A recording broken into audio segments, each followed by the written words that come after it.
All right. Hello, everybody. Oh, wait. Hold up. So, no, I didn't break it. It's just, for some reason... All right, now they should hear you. They could hear me. They couldn't hear you. You always mute me. Yeah, I don't like you talking too much, so I try to keep a rein on that. Hello, everybody. We're here with Zach from BGW Fans. Hey, BGW fans, POC fans, KD fans, Yeah, all of the whole above. collection. I think of all those things, though, BGW Fans gets the most exposure. Oh, for sure. And it's been around the longest. 12 years or something now. Insane. That is. Wow, time flies.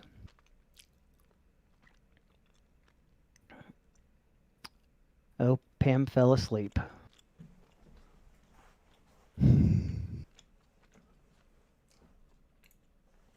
I can confirm that it was actually Scott Ross who relayed this He was just stream. here. You just missed him. He was telling Zach what he's allowed to talk about and not allowed to talk about. What crossed the line from a cease and desist to leaking trade secrets? He said, whatever you do, please tell them to buy stock.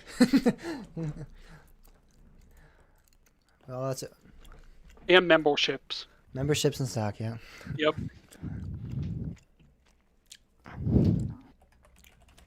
God, building new coasters. How much are memberships are going to reach? Like what, $500? You said what? Memberships are going to be like $500 soon. They proposed that like super high tier $700 membership in that survey, so we're probably on that path. Oh my God. What's the gate price for BGW now? Isn't it over 100? Yeah, I think so, Yeah. but no one's ever paid that. Sesame Place is $90. If you pay gate price at a Seas Park, you deserved to pay gate price at a Seas Park. Like, I appreciate their patronage.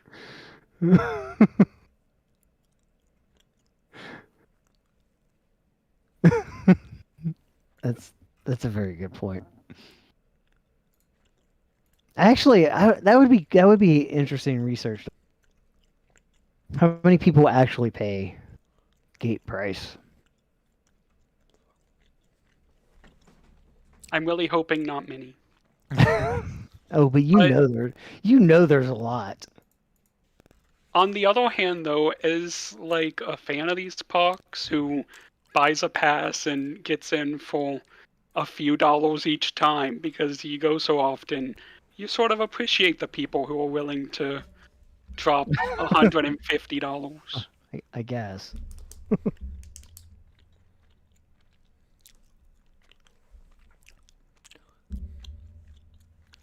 They have to be making so much money right now. I'm sure.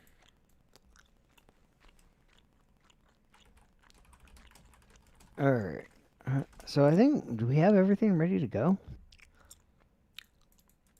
Yeah. Except for a weekly poll. God. I was told that takes 30 minutes. At least. We haven't even started.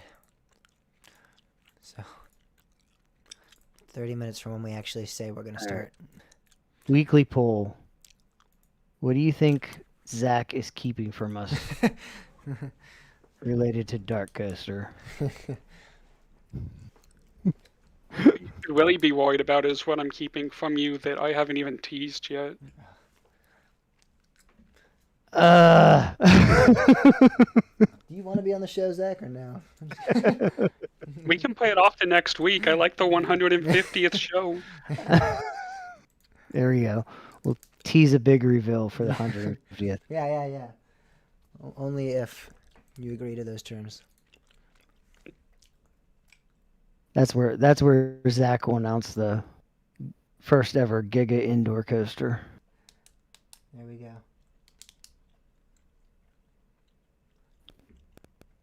Two spikes, 20 launches. Wicked Twister on steroids.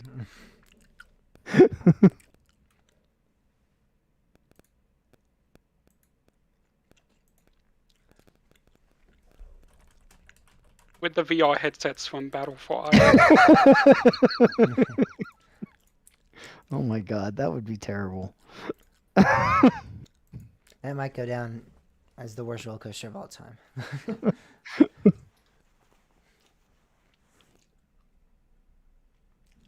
Battle for Ire, I think, is the only.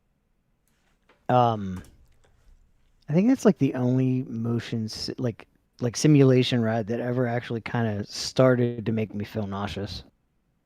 I don't know why. I never got that.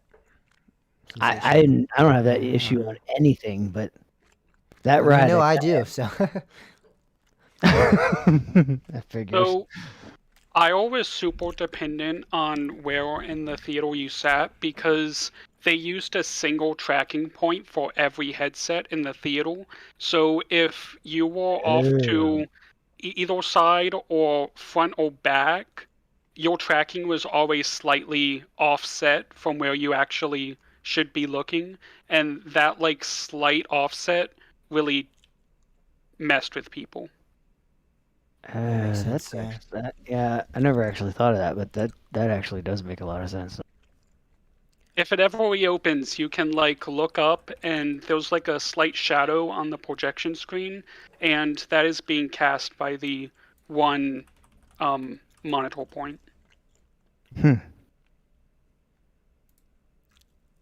Wow. Yeah, I didn't think that through. I honestly think that it's just an attraction that was ahead of its time. Like, one of the, either Universal or Disney are going to get it right, and then it will be available for the mass market. Well, I mean, you look at like the Back to the Future ride or whatever. Is it? What is it now, James? Simpsons ride. Simpsons. Like that. Well, no, I guess those were kind of individualized. That wasn't a theater, because each car was still its own, unit. Yeah. They rise up into a group theater, though. Yeah, they do. I mean, it works really. I mean, that works really well. Yeah. So that's not VR. It's still motion simulation with a single screen. Yeah, it is. Maybe it's not as big of a deal if it's. Well, and it's not actually VR either. Yeah, it's AR. like it's 3D. Did you ever have a problem with Corkscrew Hill? He never wrote it. Oh, okay. What's Corkscrew Hill? It's the predecessor of Europe in the Air. Of what? You did Europe in the Air, right? No. What? When was your first visit to Bush?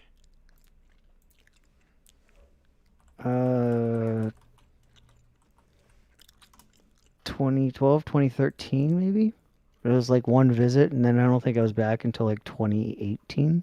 Oh, damn. Yeah, then I guess you Yeah, you would have missed didn't it. do Europe in the Air then, that much. It was like I think it closed in 2016. Yeah, something like that. Towards the end there, it was like it all been in operations. Corkscrew Hill was prior to that, though, and it was interesting ride. I did it like once. It used a single screen, sort of like Simpsons does. Not as impressive, but it was effective, in my opinion.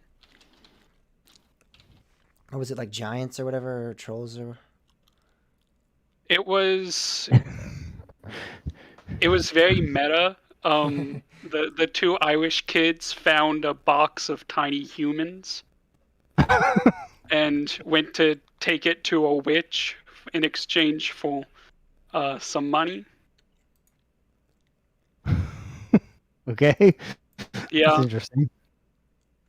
best joke in there was the witch smells the box of tiny That little was the people. witch. Yeah, that's what I was thinking of. I'm like, there was something. It was like a really ugly woman. I remember. Yeah, she smells the box of tiny little people. She says, "Ah, must be Americans." Top tier humor. Like Travis. Wasn't there also like a troll or something or a blank. goblin? Battle for Yeah, Our Blues. Yeah, there was a goblin who like hopped onto the horse as you were going Yeah. up to the witch's tower thing. I remember there was a griffin. Because Yep. I thought that was pretty purposeful that they then introduced Griffin. The full ride year film's after it on closed. YouTube. If anyone's ever feeling nostalgic. Isn't it on like one of the big channels like TPR or Coaster Force or something? I don't know, but like the Simwalks or whoever did the video, I think they like uploaded the actual ride video. Okay. Like not just the recording of the screen. Yeah, Gotcha. but the actual like Yeah. media file. The feed, yeah. Like BGW fans did for Battle for Isle. I mean for Europe in the Air. And will do for Battle for Isle when we eventually confirm that it's dead forever. Because we have that. Are you saying it's dead forever? We wrote an article last year. We're pretty sure that it's dead forever. Yeah. Yeah, I saw that article. It's still not confirmed. It's my understanding that a final call hasn't really been made, but it's sort of in the same boat as Antarctica down at SeaWorld Orlando, in a state of eternal limbo. Not looking good. Aw, Empire of the Penguins? Or what? That's not coming back? The latest rumors that I've read say that it's definitely not coming back. Damn. I was talking to one of the operators of it back when I was down there. And they were like, oh, no, it'll be back. And I'm like, I would really like to do it. I've heard good things about it. I got to go in and, do the, they had like a penguin walkthrough this year where you could like go and actually just see the penguins, but you couldn't obviously ride. But I thought that was nice. Yeah, it's a bit of a short ride, but for what it is, it's really impressive, and it always had huge lines. Yeah. It's just that kind of attraction is really expensive to operate, and Seas Corporate doesn't seem to have any desire to spend anything. What? Seas Corporate doesn't want to spend money? I know, it's a shocking accusation. Except on rides that will bring them more money. Well, New Has to have a well, that record. remains to be seen. Yeah, a record or brand new But they won't marketing. maintain it. I mean, look at Verbolten. Ugh. Ah, the roof blew off. Okay, so what? Don't even get me started. It'll be midnight before we get to any of the topics I came on for. What do you think it is we do here? We rabbit trail. We rabbit trail before we even start the show. Yeah. If you remember, we're not we have recording not yet. even started this yet. We should probably start the show and Speaking record of this which, stuff. yeah. 1 second. Weekly poll, and then I'm going to grab some water, and then we can start. So, weekly poll, I'm just going to go out and say, honestly, it wouldn't be terrible to say something like, what do you think? I mean, we could tie it back to Zach. What do you think it is that we're seeing with what do you so think you wouldn't Dark mind that, right, Coaster Zach? is? If we just ask people to speculate, right? Because that's what people are probably Yeah. doing on your forum anyway. Yeah, that's what the form's full of. All right, so Yeah, let's do that. yeah.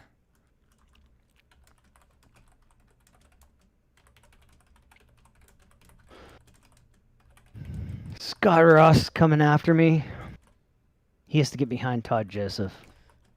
Actually, I'm going after them.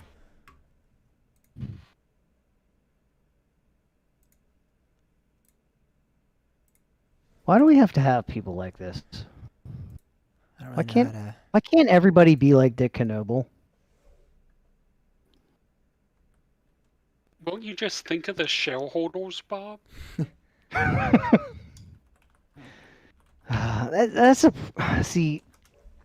That's the biggest problem with corporate America is like companies do really, really well until they start focusing too much on the money. And then once they do that, they just completely destroy themselves.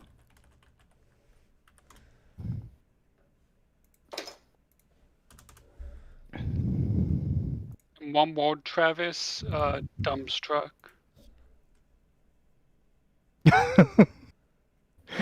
That was the best tweet I've seen out of King's Dominion in a while. Pam, I posted it in our chat. You even I don't think she has Twitter. Well, it's not even that. Like you said something, James. I posted that, and then she actually even responded to you. So no, Pam, come on. She's ignoring you, Bob. I know.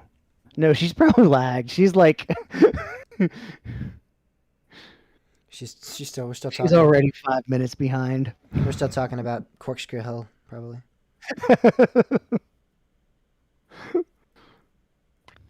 Oh, you did an exact screenshot. Okay.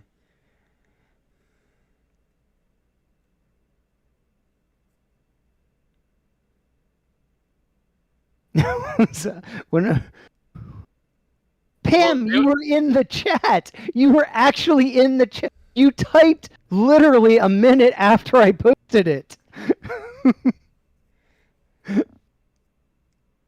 You literally wrote something right under it. You can't tell me that you didn't have time to join the chat because you were in there at that moment. I think a lot of people who are just seeing the screenshot are like imagining that it was a response to something or whatever. But literally, they just tweeted this publicly Just to everyone. It was amazing. It was absolutely amazing.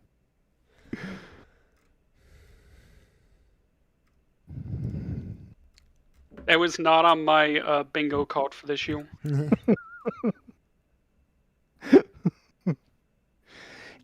Did BGW and KD both get new social media people? King's Dominion.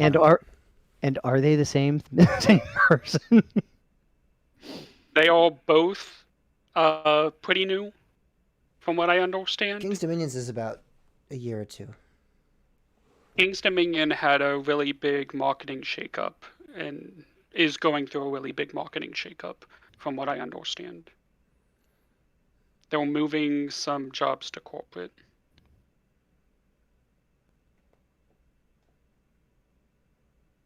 What, meaning corporate's taking over some jobs? Yeah. Well, now somebody explained to me that that's what happened with Volcano, is Cedar Fair basically ran the park that year. That, I think, is probably a bit of blame shifting that might not be entirely correct.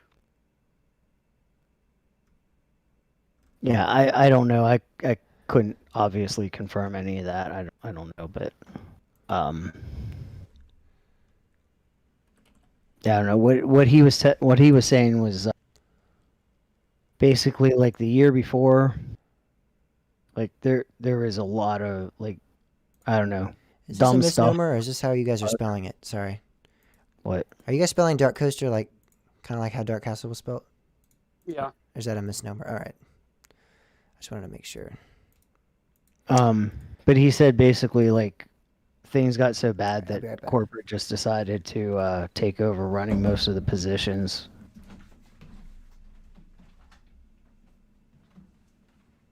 I don't know how much I can say on the volcano front publicly. Okay, yeah, that's understandable.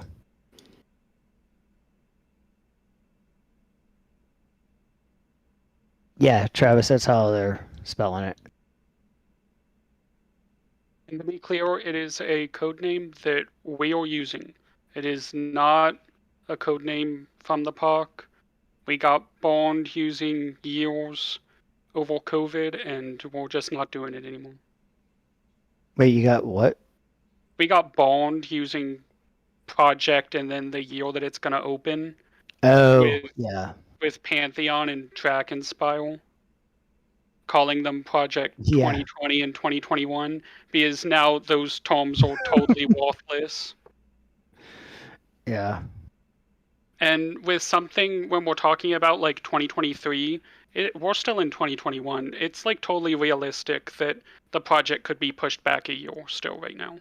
So if we call it BGW Project 2023 and it gets pushed, then we're screwed.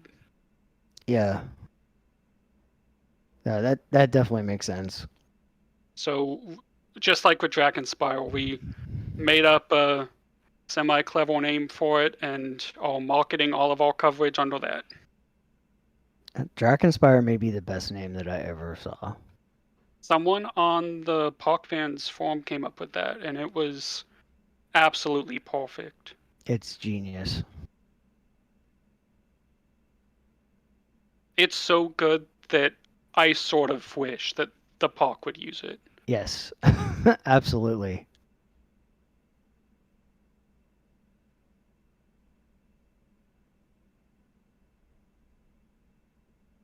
So I think you did say this Drakenspire was actually supposed to be combined with Pantheon to be Madrid, right?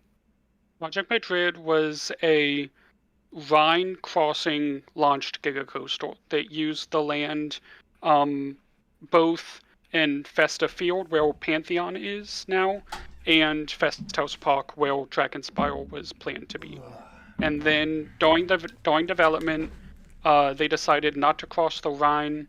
We've heard a few theories as to why that was, but they decided to split it into two smaller coasters, one Pantheon and one to capture the tallest, fastest in the region with Dragon Spiral.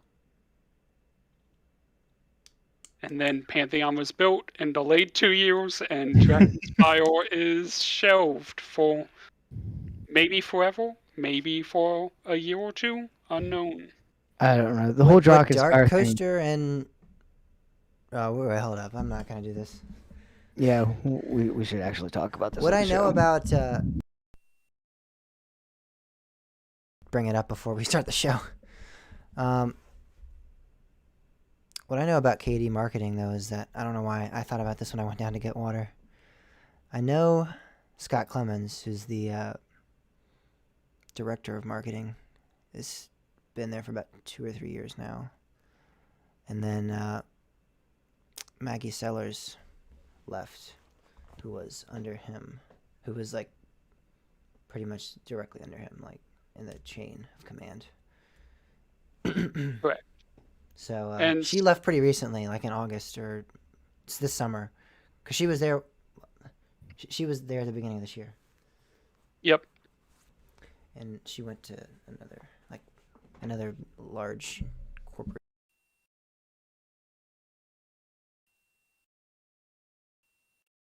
All right. No. She's not corporate. She left the company. Who was? Somebody got moved to corporate. From King's Dominion? I thought so. Maybe it was on one of the Midwest parks. I know, what's her name?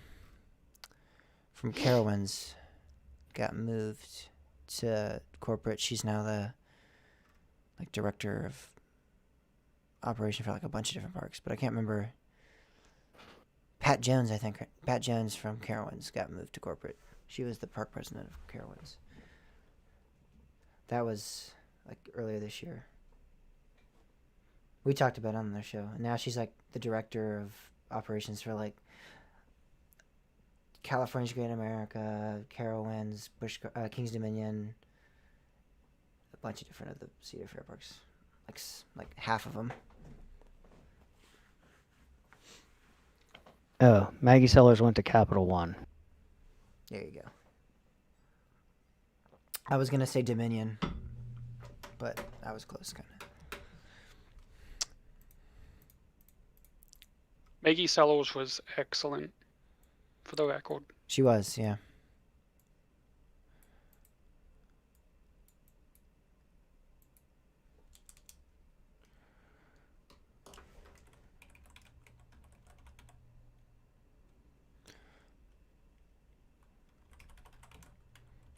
Her predecessor was pretty great too. I can't remember her name.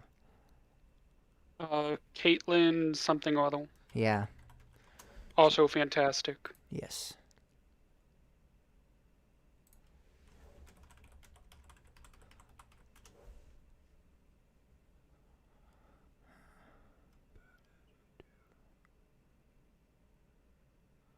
A lot of people have been moving around Cedar Fair. Caitlin Sherwood. That was her name. I think it's not really just a Cedar Fair thing or even a theme parks thing. Yeah, I it think doesn't that, seem to be. yeah, COVID's really like a lot of people have retired from the industry, opening up a lot of vacancies for people to move up.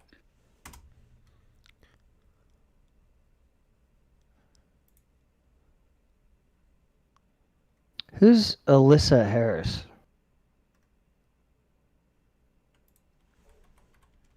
Good question. Yeah. Digital marketing coordinator at King's Dominion. She's the I think she's the digital marketing coordinator at King's Dominion. Thanks, Jake. She currently attends VCU. Oh. I don't know who she is. I've now looking, I've seen her around the park.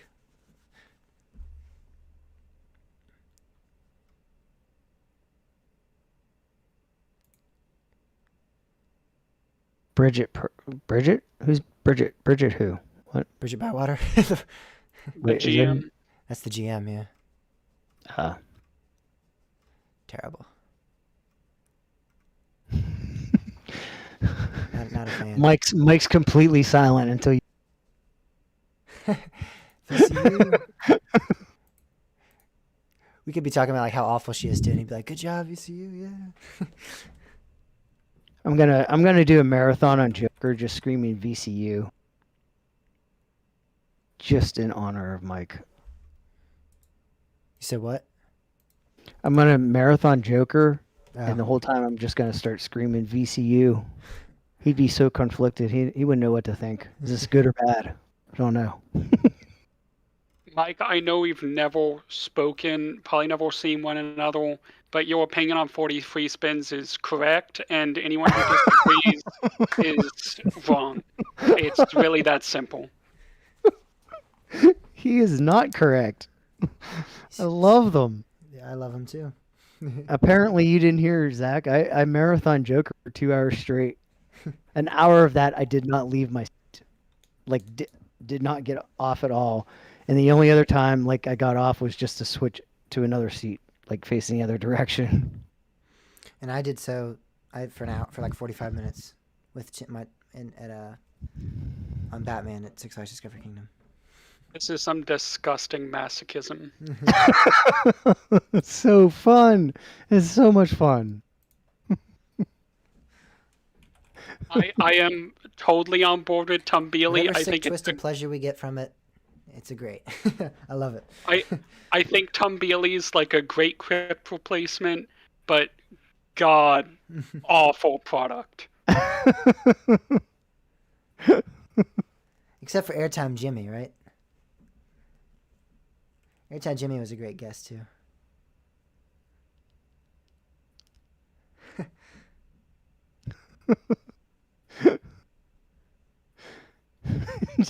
Mike, best guest ever on the show, just because he doesn't like 40 free spins.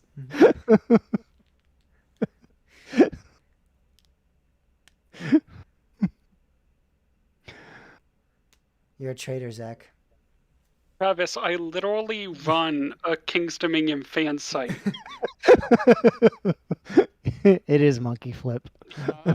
I didn't use its proper name. I will admit that.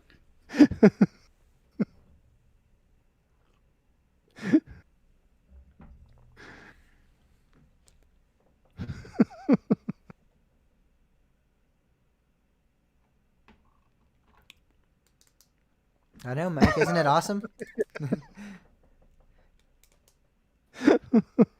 It's a freaking free spin. Yeah. All right, Mike, you and we're marathoning it when I do not think so, Bob. that would be a video. What if we pay you, Mike? How much would we have to pay you for you to marathon it with Bob for like an hour? We'll do like a charity. Like we'll raise money and. It is gonna open before Pantheon.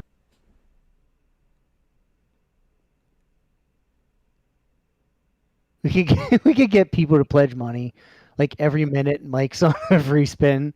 Yeah, we'll send it to like one of your charity, or we'll give it directly to you if you just want to do it that way.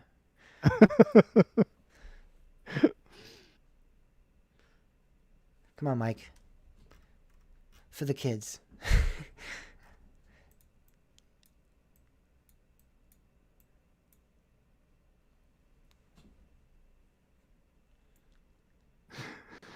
All right, we should really start the show. Should we? I feel like we have more fun before the show starts, typically. Oh, we do, but world's slowest opening multi-launch coaster. It's actually good. Is that a record? Isn't the Ferrari World coaster a launch coaster? Oh, yeah. So Wait, BGW still has like years to go. Oh, I don't know. I believe it is, yeah. Is it? It's like West Coast Racers. No, well, Pantheon's even slower than West Coast Racers. Well, no, I'm saying the Ferrari Abu Dhabi. Oh, gotcha. It's a multi-LSM launch coaster gotcha. like West Coast Racers. But it's Mauer, I think, instead of whatever. But it's very similar concept.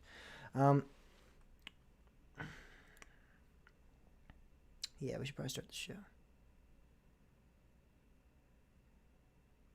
Indeed, we should.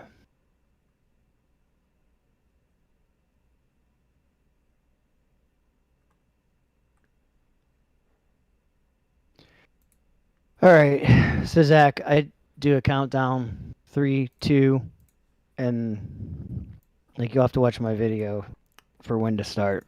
And we're coming back from the break, so we do a second half of the show, just so you're aware. That's why it's gonna not sound like we're starting the show. It's because we're not. Okay. I'll just wait for yours introduction. Yeah. Yeah. Cool. Now you actually just start the show for us. That'd be great. We'll just kick back and relax. All right, we ready? 3, 2. And welcome back, everyone, from the break. Oh my gosh. And my audio's not recording now. Here we go. I tested it earlier. And this is where we stop, delete, and we'll do it again. Hello. I don't know why. All right. Testing my audio. All right, there it goes. That's really odd. For some reason, it like deselected my microphone as the source, but then I just went back and it was selected again. I don't understand.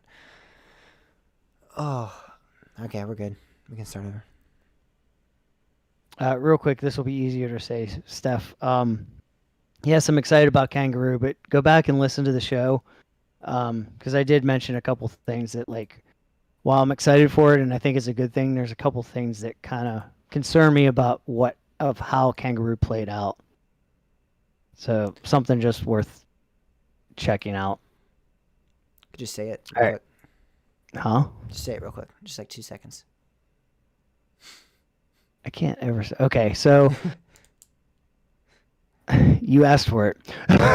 my whole concern with Kangaroo, my whole thing about Kennywood that I've been concerned about is it feels like they're going in a direction where they're kind of getting rid of a maintenance staff. All right, there we go. That's good. 2 seconds.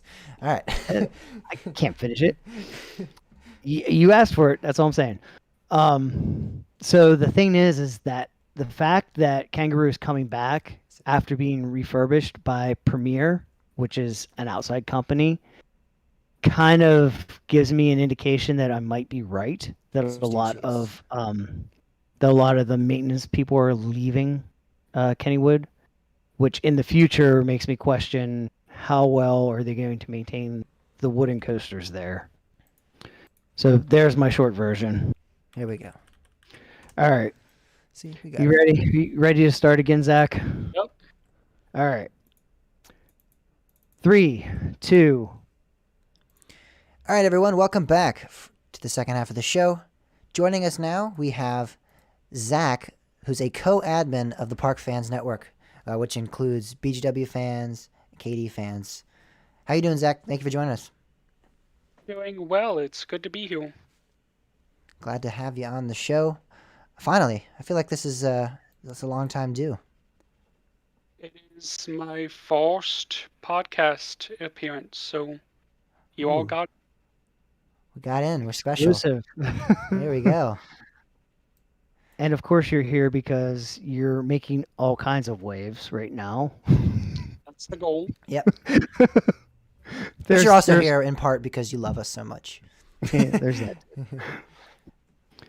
So there's a couple things going on at Busch Gardens, Williamsburg, It's been a very busy time, yes. and SeaWorld. Yeah, really, there has been. First, before we dive on into that, I have a few questions for you, Zach, as an individual in the industry. First off, how did you get involved in the industry? Were you like an enthusiast first? Were you a writer first? What was your original intent when getting introduced to this industry? Frankly, I grew up playing Roller Coaster Tycoon games, and There we when go. I That'll do it. was, yep, when I was old enough to start Googling about Busch Gardens Williamsburg, my home park, I came across some people talking about Busch Gardens Williamsburg online and sort of just fell into it. I never really seeked out running a BGW fan site. It just sort of happened. Yeah. But been here for a long time now. Fantastic. It's been, you said what, 12 years? I think we're going on 12 years. I haven't done the math, but started in 2009. So speaking of that, I know you just said it kind of happened organically a bit, but can you speak to really how that came to be a little bit more? Yeah, so BGW Fans was originally founded by a guy named Chris. He started a forum in 2009, and I was the first person to sign up for that forum. He made me a moderator on that forum, just really based on the fact that I was the first to sign up, and I slowly took on a bigger and bigger role, and eventually took over the site in 2011. Yeah, it was 2011 because I was. It was basically me running the Verbolten leaks. Mm-hmm. Verbolten. That's my nephew's favorite story about looking for Big Bad Wolf. Oh yes. You have to, I don't know if you've ever told Zach this story. I don't know if I have either. First time I went to Busch Gardens, like I was so excited to ride Big Bad Wolf, and I went anytime I would go to a new park, and I still am like this. I just kind of walk around. I don't really look at the maps. I just kind of walk around until I find stuff, and that's what I was doing. And I was like I think I should have seen it by now. It's kind of weird. I haven't seen any signs or anything. Big Bad Wolf, but whatever. And I'm walking through Germany, and there's this coaster called Verbolten that I get in line for and ride it, which was great because I didn't know anything about it at all, and it was spectacular because I didn't know anything about it at all. And I got off, and I'm like, okay, still got to find Big Bad Wolf. And I walk across the bridge, and I happen to look over, and I'm like, that looks familiar. That's that signature shot. Yep. And then as soon as I saw that, I was like, uh-oh. I may be too late. And some searching on my phone confirmed my fears. I loved the Big Bad Wolf. It was a really special coaster for me growing up. It wasn't my first. I started with Loch Ness, but loved Big Bad Wolf. But Verbolten's fitting replacement, I think. Oh, I absolutely love. Actually, I Verbolten is still. Well, Pantheon will probably change it, but Verbolten is actually my favorite coaster in the park right now. Yeah, I can appreciate that. But It's unique. You can't find it yeah, anywhere else. but Big Bad Wolf, like I was looking forward to riding it. Never got to, obviously, but like I was kind of Iron Dragon was like my as a kid, I loved Iron Dragon so much. That was one of my favorite coasters as a kid. So it was like there was part of that, like oh, I need, I want to get on another suspended, but oh well, it wasn't meant to be. All right. Well, Also, I Zach, don't have the. Oh, I was gonna say I don't have the Korea suspended, but Big Bad Wolf really topped all the other aero suspended I've Yeah, got. I've heard that from so many people. yeah, I only got on it once when I was young.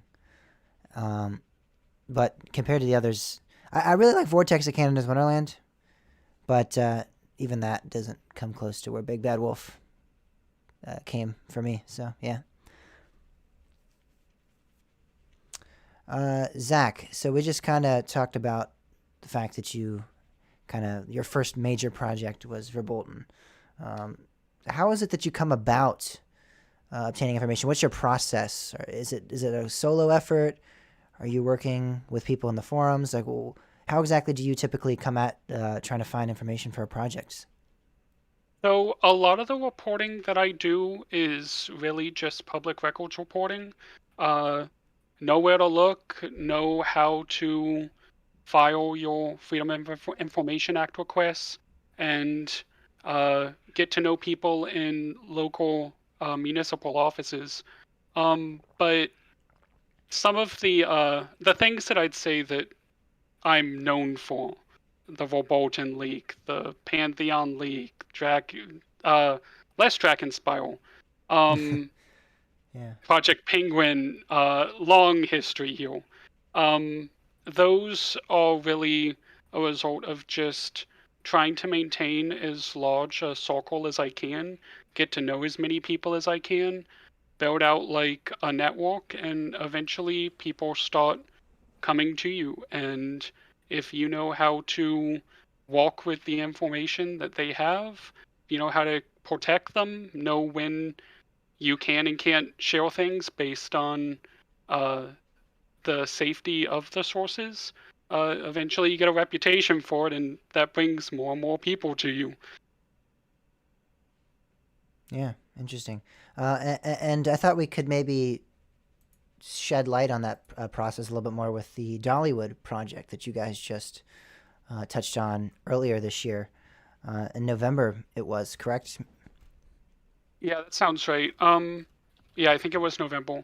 Um, Really, from the public record side of things, the biggest hurdle is just knowing that a project is happening. Like, I wouldn't have gone and looked for Dollywood stuff if um, that local newspaper hadn't reported that it existed. Mm-hmm. The stuff had been sitting on the public record for months by the time I got a hold of it, but no one had looked for it.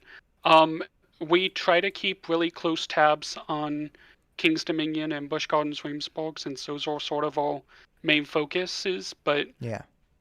my advice to people who might want to discover what their park is doing would be to, when you see signs that a project might be coming, get familiar with the local municipalities and use that to your advantage. The biggest hurdle is just knowing that something's happening. Mm-hmm. To be aware of your park. Yep. All right, so let's talk about Dollywood. We can talk about that project a little bit. You guys reported it. It's in the Wildwood Grove section, a multi-launch family coaster. For those that haven't been listening to our show and haven't heard us talk about it, or those that didn't get around to your reporting on it, could you explain a little bit more what we're looking at? Yeah, it looks like a multi-launch family coaster. We published the max height, but I actually don't know it off the top of my head. But it looks like it's going to use the plot of land directly behind Wildwood Grove and then the hillside to the right of Wildwood Grove, I believe it is. I'm not like a huge Dollywood fan. I've only been to the park a couple times, so it's not an area of specialty. I just found out that there might be plans, so I FOIA'd the local planning department and got my hands on them, and that's don't have to know a ton about the park to do that. Yeah, yeah. And I will say I'm actually on the thread here now, and it was a 65-foot height grade above the height grade. So that's what we're looking at with that. Just so anyone wants to know. And yeah, so looking at a really great multi-launch family coaster here at Dollywood. And if you guys want, we talked about this again. This was early November. It looks like that they talked on that they touched on that in their forum, and we just kind of discussed it on the show. If you guys want to hear a little bit more about it, but let's talk about what we really came here to talk about a little bit. So first off, you guys just reported it recently on Busch Gardens Williamsburg, the Drakenspeyer project, and you named the article appropriately "Drakenspeyer Slumber." Why is that? Drakenspeyer, the multi-launch Giga shuttle coaster for the old plot of where Drakenfire once stood, that we leaked extensively pre-COVID. It looks like that project is still on hold and is likely to remain on hold until at least 2024 or 2025. Mm-hmm. Mm-hmm. And hopefully it's to make it a full circuit coaster. That's my opinion. There we go. Hopefully. So they can properly call it a Giga coaster. Yeah, because as you guys know, there's a bit of a discrepancy in what me and Bob consider Giga coasters on the show. The big question, I think, is how far along that project actually was. We were getting very close to actual site preparation work happening when COVID hit. So it's possible that it was far enough along where reconfiguring it at this point wouldn't make sense. So don't be surprised if it comes back nearly as we leaked in 2024 or 25. But there is a possibility still that they could be rewalking the entire project. I mean, let's be honest. Recently, Busch Gardens has kind of been all kinds of heartbreak for me, so I'm really not expecting it to be anything different. I mean, I'll be honest. I really think Drakenspeyer looks really cool, really fun, and I like it. I don't like the implications of that being their Giga coaster when it's not actually, there's no guarantees that Okay. everybody on the train is going to reach the same height. Okay, let's not Well, let's not meander down there. You have to do that asterisk. No. Yeah, it's the Giga asterisk. All right. Coaster in the coaster, front, except hyper it's coaster in the back. There we go. Right, exactly. Like that. I can maybe agree to that. So Drakenspeyer would possibly come to fruition. You said 2024, 2025. Would that coincide with what we're looking at with the BGW Dark Coaster? Dark Castle Coaster? If any of you not aware of what's going on at BGW? So after COVID delayed Drakenspeyer, that's when this new BGW 2023 roller coaster taking the spot that was currently occupied by Castle Dark Castle came in. It's my understanding that it might have been a concept internally, but it was definitely not greenlit until more recently. So this is a post-COVID project. And the idea is that the Giga coaster that Busch Gardens Williamsburg has been in search of since the mid-2010s at this point, it sounds likely that it will still happen, but probably closer on a park 50th anniversary timeline right now, with the roller coaster replacing Corsidor Castle coming in 2023. So you're saying that Okay. Drakkenspire isn't moving indoors to Dark Castle? Not going to be the first indoor Giga. That you can confirm that? I won't confirm much about the Dark Coastal project, but I will say that it's not Drakkenspire indoors. Damn. Looking forward to that. Yeah. So is there really much more you can touch on with Dark Castle Coaster, or is that pretty much what you've shared all? I will ask you two a question. Okay. Uh-oh. Lift launch. What do you think? With the plot of land, I'd say launch. I'm... And just I mean, I haven't been in Dark Castle, they so just seem to be I don't know. completely entranced with launch coasters lately. I don't know. That's just My gut's kind of saying launch too. I don't know why, but I don't know. That just kind of, my gut's kind of feeling that. So you're both saying launch. How many launches? 3, 4. Oh, this is going to be Bob? this is going to be an You said- Intamin Hagrid's, isn't it? 7. 20. You said 20 earlier when you were joking about Dragon's I'll just screw 20 it. launch. 20. It's gonna have the number of block sections from Space Mountain, and each block's gonna be a launch.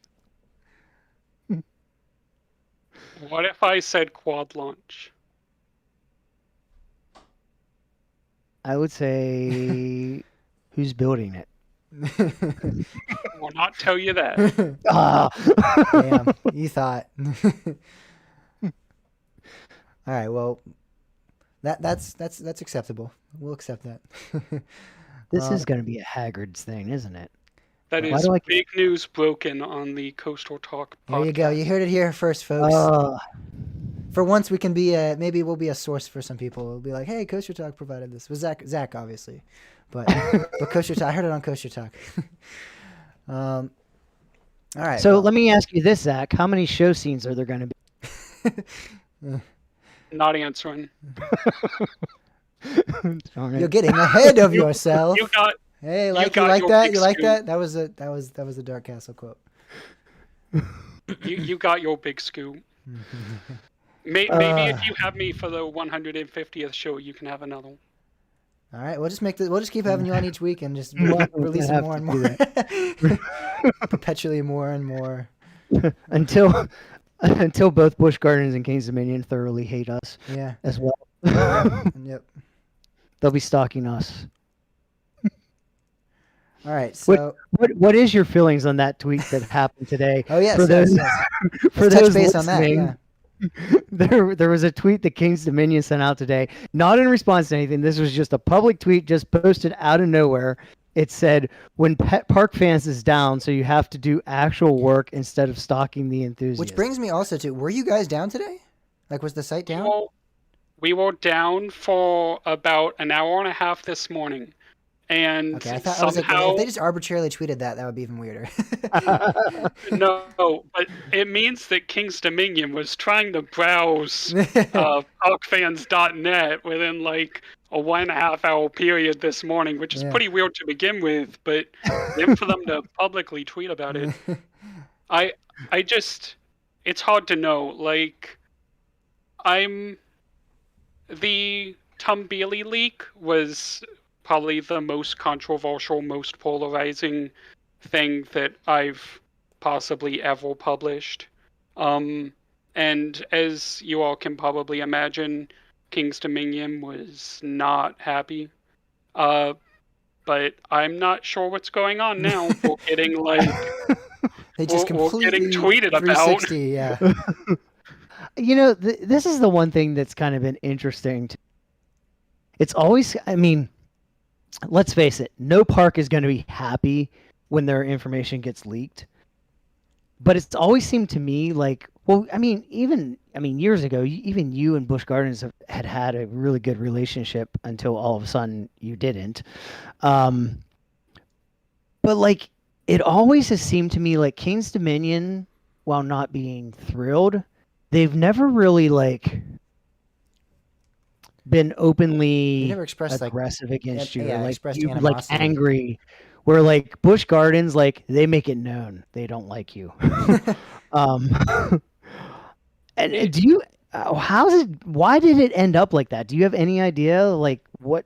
I don't know if it's even anything you can talk about, but like, is there anything you can do to shed light on that? Honestly, in the case of Busch Gardens Williamsburg, I've outlasted many marketing managers there.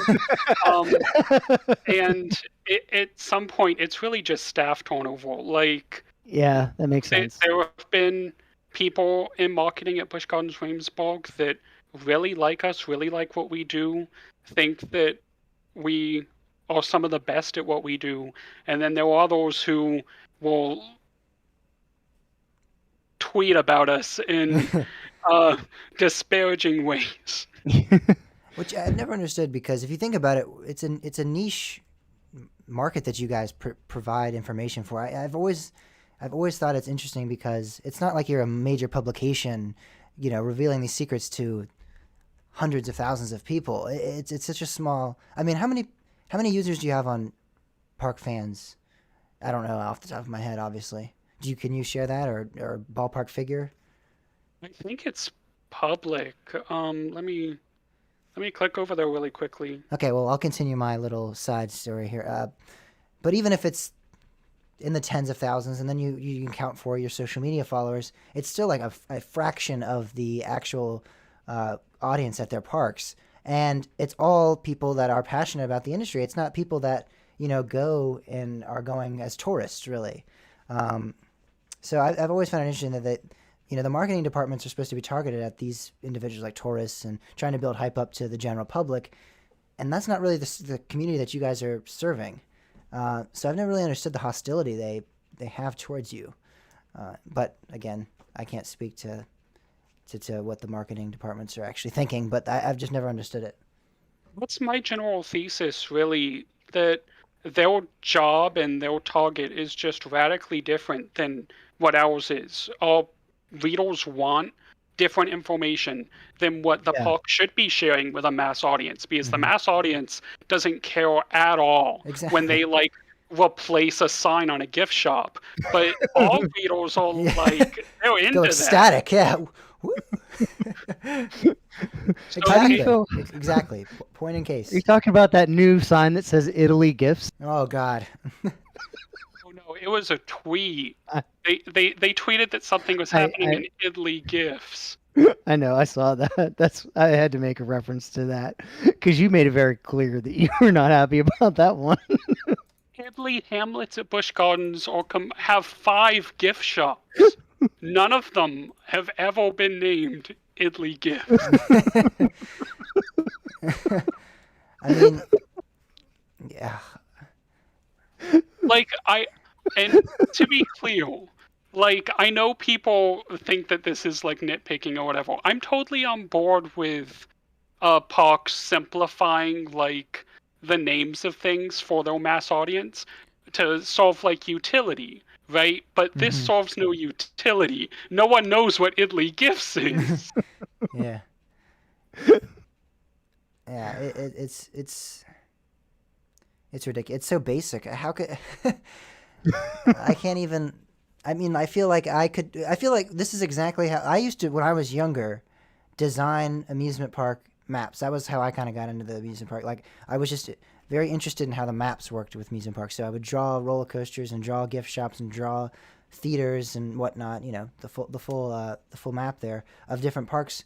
And that's the kind of names that I, at like 10 years old, would come up with. And we have professionals getting paid to name something at Italy Gifts. That's just amazing to me. It astounds me.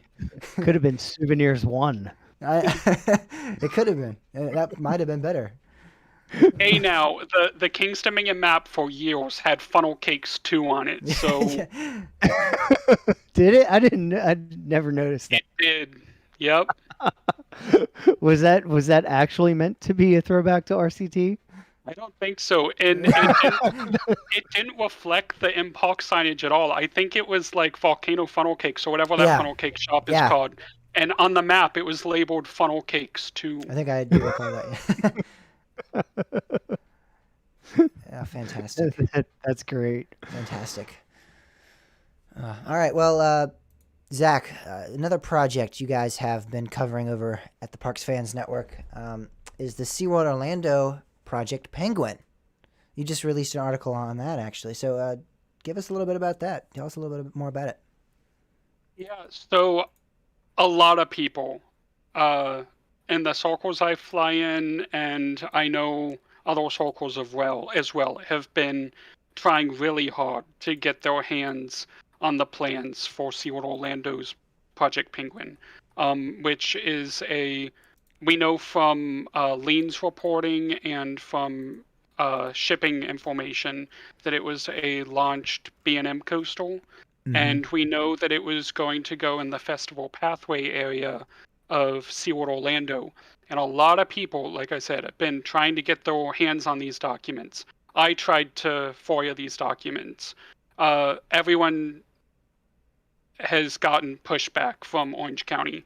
But I managed to obtain a collection of SeaWorld documentation, including Dog Coastal, including Project Penguin.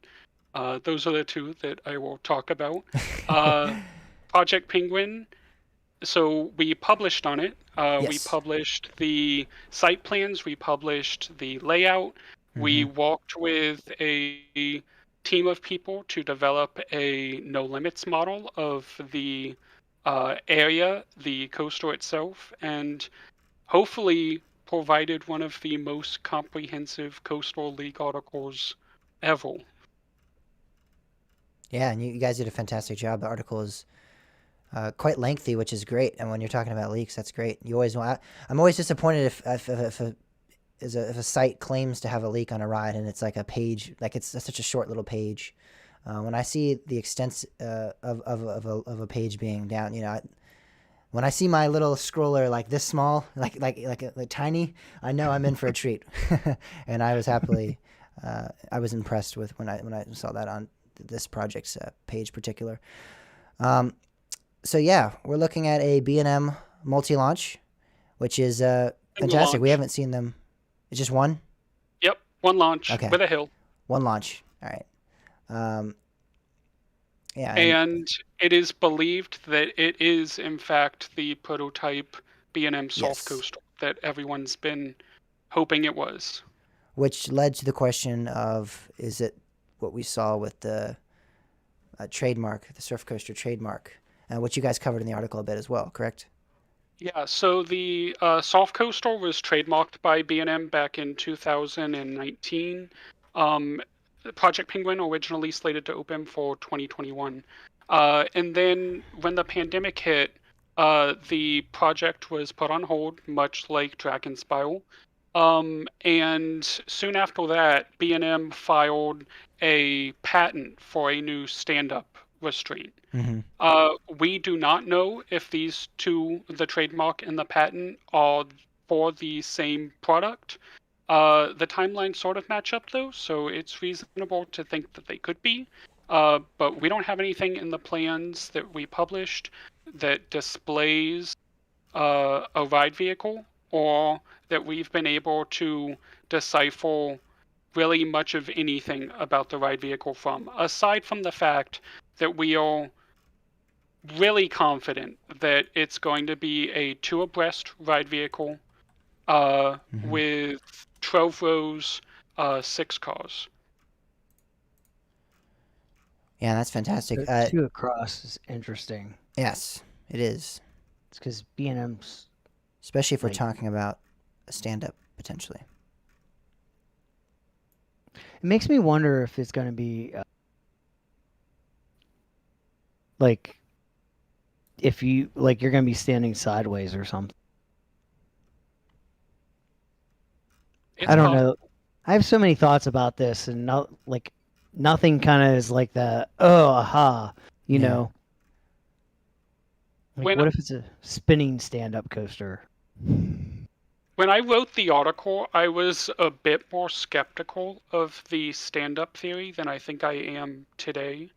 Um, Someone on All Slash Roller Coasters pointed out that in a standing position, when a train takes a large corkscrew, like what's depicted in the plans, uh, it's super close to the motion of a surfer flipping a wave, Yeah. which sort of like it sort of told me that maybe there's something to the stand-up theory. Plus, we know that Seaworld is really after records right now, and I believe it would be the first launch stand-up ever.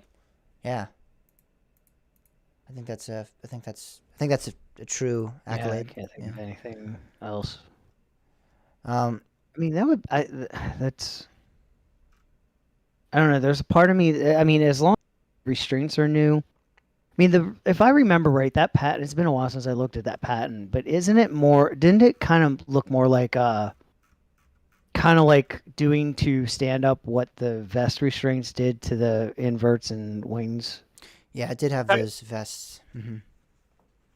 So, I mean, that I think would be phenomenal. I mean, I always liked the Togo stand-up restraints far better than the B&Ms just because there was less head banging.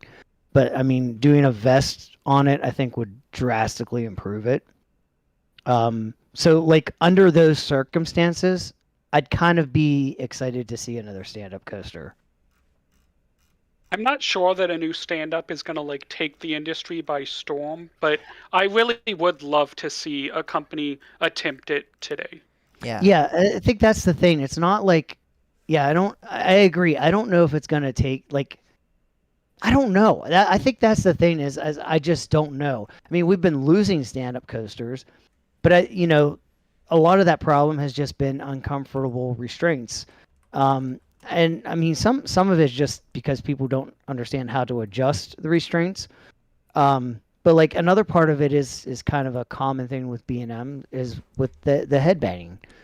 Um, and I mean that's what their vest restraints have done is actually reduce that. So it really would be interesting to just see like if you use newer technology, like what would stand-ups look like?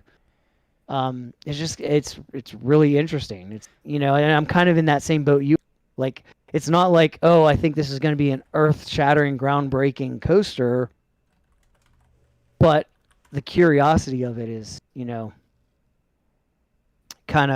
just kind of interesting to me. Well, I think there's such a heavyweight, like name park, like SeaWorld Orlando, implementing it, if it's successful, could be a reawakening, a reemergence of the stand up. I don't know if on a large scale per se, but we could start seeing them pop up here and there a little bit more frequently, obviously, than we are right now, as they're actually being largely taken away.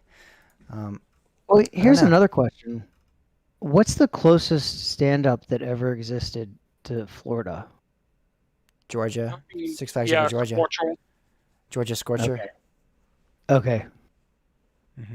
So it's not quite as far as I thought. I was just kind of thinking, like, if there hadn't been anywhere near that park. Well, Atlanta to I mean, that's Orlando still is a still drive. like 7 hours. Yeah.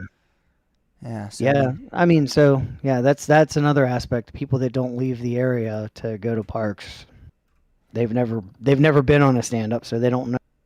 yeah, there's a lot of Orlando-centric, but not really enthusiasts, but theme park and amusement park fans that this would be a completely brand new and novel concept to. So when you getting us the designs for these trains, Zach? Yeah, come on, man. I would love to. I have, like I said, I have been on the hunt for these Project Penguin plans, really since we learned the code name back pre-COVID, and I was so glad to finally get to see them and get to publish them. It was like, it's one of those white whales that I actually managed to find. Yeah, that is cool. I think, and you kind of shocked everybody because, I don't know, you're not really known for breaking stories out of Virginia. No, I'm infamous in Virginia. I would like to be infamous further out too.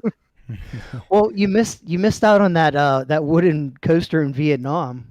Yeah, Should have been on top of that one. come on. A huge miss, I know. If look, I'm gonna use your platform for this, okay? Uh-oh. If you are listening, if your home park, if a park near you is breaking ground on a project and you don't know what it is and you don't know how to go hunt down stuff for it, reach out to me. I will do my best. There you go. There you have it. We're reaching out a little bit. I like it. All right. So lastly, something else Kings Dominion tweeted out today. Not not as great as the Park fans shout out, but they had tweeted out the coordinates, which ended up being for Avalanche. There were some issues with people being able to pinpoint those coordinates, but the park tweeted out an actual official image of them, and like, this is where the coordinates are right here, and it's Avalanche. And Zach, you had mentioned that you're aware of what's going on with Avalanche, so speak to that a bit. So I can't say for sure that it's going to be renamed, rethemed for Jungle Expedition. I don't have that 100% solid yet, but we do know that Avalanche is getting paint, and we know that eventually the goal King's Dominion has for Safari Village is to really renovate essentially every inch of it and every attraction in it. So it's looking more and more likely to me that Avalanche thing is going to happen, and it's going to happen for 2022. But at the very least, it's getting some TLC. It's definitely getting TLC. It's definitely getting paint. All right. So That's good I'd to like hear. to take this moment to say to all the Take a people look. out there that laughed at me months ago when I said pretty much this. What do you hold on, what do you know about? haha. I was gonna say, what do you know about anything to do with a pathway being developed from Oh yeah, there's that Dominator one. to Avalanche? Because we also talked about that possibility. I'm sure you don't know anything too much about that. I'm sure it might not even be a possibility, but we were keen on that idea. Long term, I don't know. I know that the current goals inside King's Dominion are based basically entirely around Safari Village. I think that you can expect a number, hopefully, as long as they're financed, more renovations, and eventually a large coastal replacing Volcano. All right, well, there you go. I still really deep down believe that a path from Dominator to Avalanche would be Indeed. fantastic. Well, I from mean, that area not behind not Dominator. necessarily to Avalanche, but an entrance to Safari. Well, Not to Jungle Avalanche specifically Expedition. as an attraction, no, but to Yeah, that an area right entrance to next the to area. Avalanche. Yeah, would be You're fantastic. gonna risk killing the seclusion of Boo Blasters, Oh, and I yeah, take I'm that really sorry. personally. How did I forget about that? Boo Blasters really immerses me when I'm back there in the woods, so Yep. I gotta rethink my position Yeah, maybe. you need to reroute it. All right, They could well, build a wall. we could really big wall. One side you got the ghosts and everything on one side from facing Boo Blasters, on the other side the jungle stuff, or whatever they're going for with the jungle stuff. There you go. Here we go. We solved it. There we Problem solved. And now I don't have to walk the whole way around exactly. everything. Yeah, the entire park ticket, essentially. All right, well, Zach, that about wraps up the questions we have for you. I don't know if you have any other things Actually, you'd like to share, but also, if you we wanna had a question in live chat from okay. Mike. He wanted to know if you actually rode Drakkenspire, Zach, and what you thought of it if you There you did. go. Not Yeah. Drakkenspire, Drakkenfire. The actual Drakkenspire or Drakkenfire? Yeah. Drakkenfire. Definitely haven't been inspired yet. Are you sure? You know a lot of people, like you said. I feel like they might have gotten on it. Probably I rode thought on they No, might have no. constructed it for you, erected it real quick, and then just, yeah. No, to get to ride not open seas coastals, you have to become an executive for a I week. forgot, and then leave. Yeah, Yeah, that's crucial. That's part of the benefits package. yeah. I was not. Oh, I am not old enough to have ridden track and file, unfortunately. All right. So, yep, It's Mike, unfortunate. not somebody else there that can attest to it for you. Mike believes it's the best arrow looper ever. I struggle to agree with that Mike take, Mm. even if he is correct on 40 free spins. Oh, okay. All right. Well, again, Zach, that about does it for the questions we have for you now. Now that we've Wait, oh, I addressed. do have one other Oh my question. God! Never mind. What were the attractions that you required paperwork on that you weren't going to tell us about? Telling you, Bob, do you want him to come back on? I gotta try. but before you send me packing, I will tell you one more thing All right, about that's Dark what I was going to Coastal, get though. to. Yep. One more thing about Dark Coastal. It features a trick that might be a Ward's Faust. It is a tremendously creative, interesting project, and I am very excited to see the community's reaction. Well, dang All it! right, Now I'm really excited. There you have it. Zach, real quick, plug in where people can find you and your wonderful ParkNets forum. Yeah, so parkfans.net is the community that I co-own and co-operate. BGWfans.com and KDFans.com are my two single park blogs. I co-run them with Nicole, and I hope you all will come give us a visit. Support those local single park fan sites. We need you all right now. Indeed. All right. Zach, thank you so much for coming on. We appreciate your time. Yep, thank you for having me. All right. So in Audacity, you just want to do, obviously stop, and then you want to do under file. You go to export and export as a WAV file. Okay. And we conclude. There we go. Hopefully Bob didn't annoy you too much. No, I am. I try to be as open as a book as I can be. Oh yeah, I mean, I'm not expecting you to say. Yeah, obviously. You got to try, even if it's just for the humor factor. Oh, for sure. You spared me the hardball questions. You all could have got me on here and grilled me on why I would have leaked Tumbili 24 hours before King's Dominion's announcement. See, yeah, could have. I wanted this to be civil. I would have taken it. We can have that discussion. That's a spicy one. The thing is though, I was completely on your side.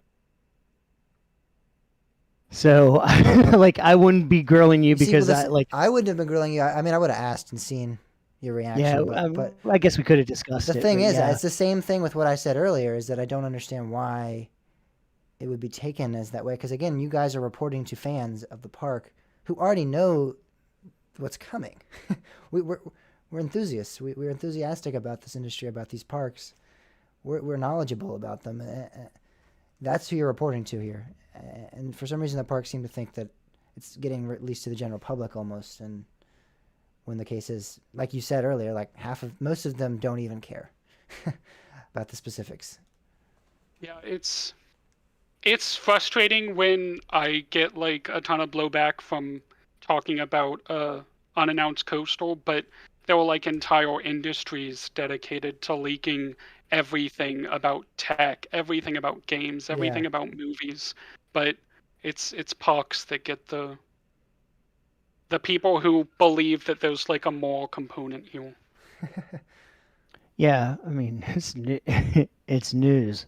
You're doing pretty much what any other journalist does. That's the goal. I'm trying to bring like good, hard-hitting journalism into the parks. It's what I love to read. It's what I love to listen to in podcast form. And I really hope that there's more of it.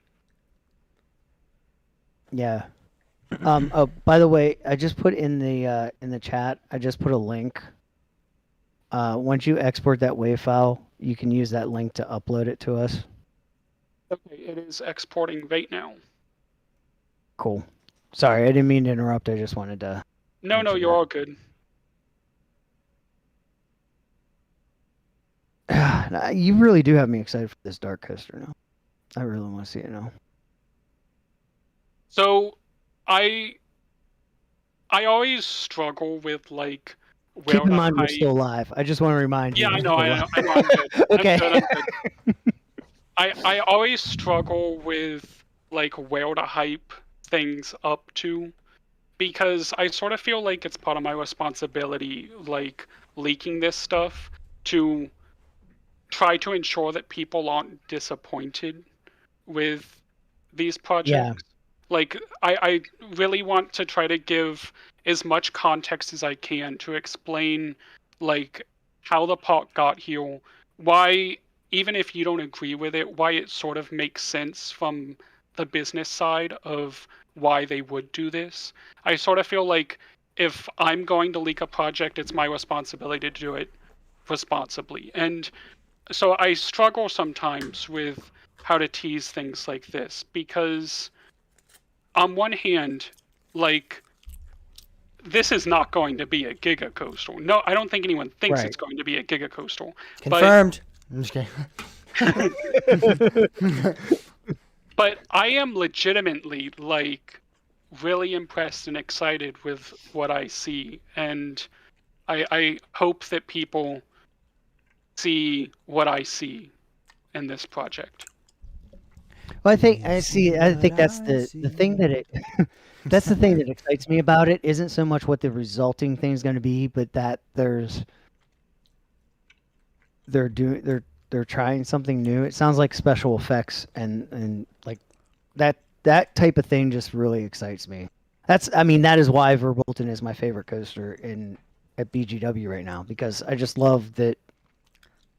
I love the fact that you look at that coaster on paper and it's really nothing, but yet it becomes this whole other magical And then you go into the thing. dark, and then you go into the Black Forest, and all the effects are missing, and they have like Well, yeah, I they mean, have like shitty makeshift replacements for certain effects and like White boxes with no covers on them. Yeah, great.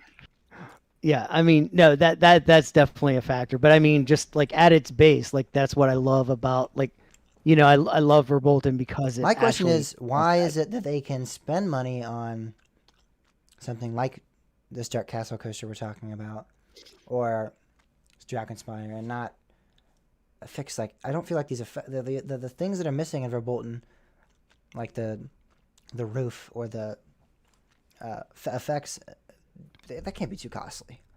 That should be simple maintenance, I feel. It's because they don't That should be factored care. into that maintenance cost. It's just marketability. They build new Right. rides because they can No, sure. get a bunch more people to sign up for memberships the next season, and no one's signing up for the memberships because of the covers and the light boxes in Verbolten. Like, trust me, as the person who leaked for Bolton, I was like so deep into those plans. I am like absurdly passionate about every single detail in that event building, and I really desperately wish that they would renovate it, but that doesn't seem like the current seas to me at all. No, it's definitely not, because that's what it boils down to, is like, it's not. I mean, that is my problem with Seas, is not about the experience, it's about the new ride. It's about getting you to spend the money to get there, and then they don't care. Once you're in the park, they don't really care about what what your experience is really like. They just want to get you in the park. End of story. Yeah, They've kind of lost focus on like, oh, let's make it a good experience so you want to come back. And like that's why I think like there's so many people that are like, oh, well, look, they're making so much money. Yeah, I mean, they would have to be if they're doing what they're doing. If they weren't making money, they would be absolutely terrible. Like, they have to make money with what they're doing right now. The problem is, I just don't think it's going to sustain it. They like, if they don't focus on that guest experience, it's just not going to be sustainable. they're almost priced like a Universal park, but they behave like a Six Flags park. Yeah, that's a very good way of putting it. Yeah, what's going on with Bolton is just like what was going on with Manta at SeaWorld San Diego. When I was there in California and rode that, like they have, I don't know how familiar you guys are with that. Have you been, Zach, to SeaWorld San Diego? I haven't, but are you talking about like that launch tunnel thing? Yeah, half of that projector was just out, so it's just only one side of the screen was visible. And me and Timmy were like, "What the hell is happening?"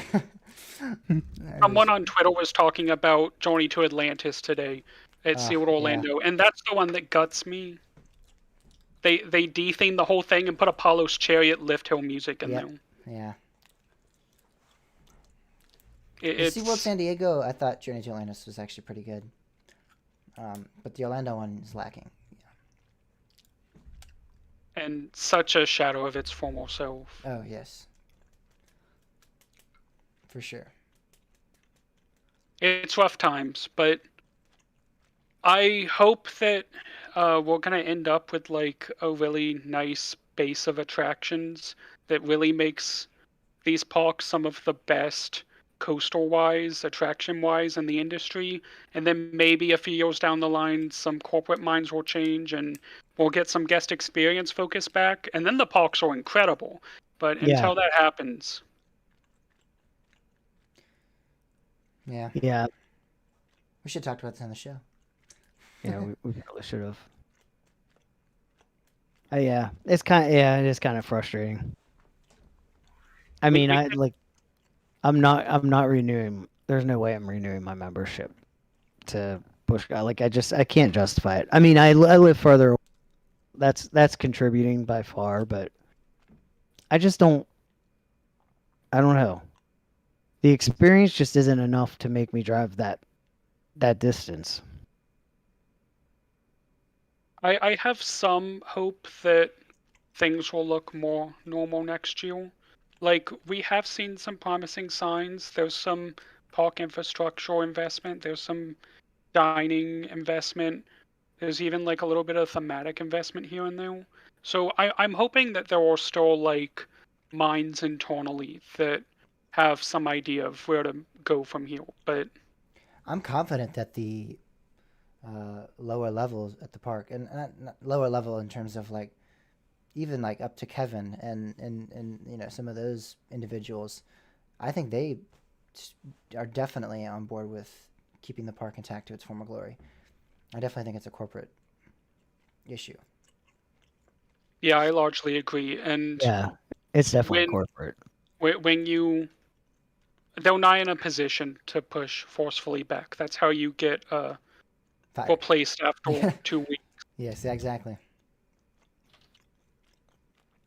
I think the other thing is, I mean, it wasn't just that. The compounding issue is the price of the membership is going up so drastically. Like, you can't just get, like, even if you just buy the basic, you still don't even get parking with that, and it's already absurdly high.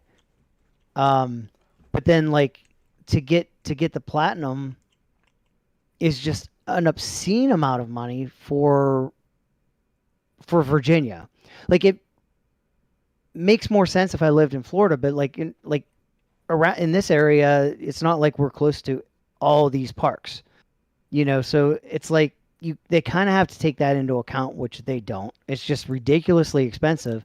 But then on top of that, all the playing around they did with our passes of like, oh, here, we'll do this, but you're not going to get this now, and we're going to take this away. The parking thing, I'm like, that damn parking thing, that right there single-handedly was probably the straw that just ended it all.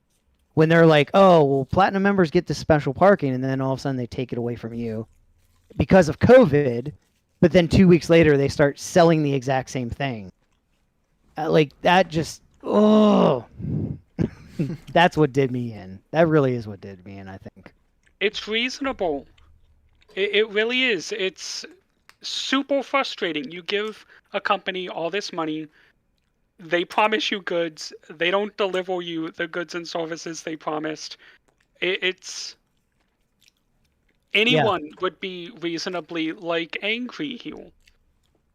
Yeah, and then the other thing was the $50 in bonus or bush bucks that they were giving us. I knew nothing about that until they expired. But here's the thing. They couldn't email me that, but they email me constantly marketing emails. Like, how do you how do you not tell me something about that?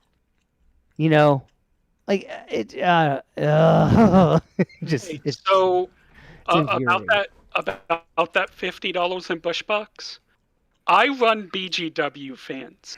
If there was anyone who should know about the $50 in bush bucks, it should be me. If there was anyone who went to the park during that period, like over and over and over again, and didn't get it, it was me. And that should be like the biggest red flag in the world. I did not get to redeem my $50 in bush bucks. At least I don't feel like I'm on the outside. I did. I'm sorry.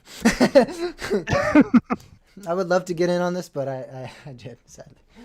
It's okay. I got the insane meal plan deal that they offered in 2019 super briefly, and then personally bankrupting the park. So,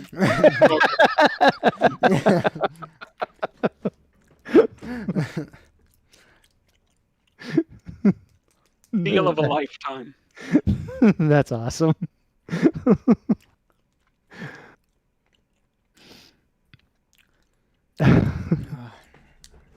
You all have anything else for me?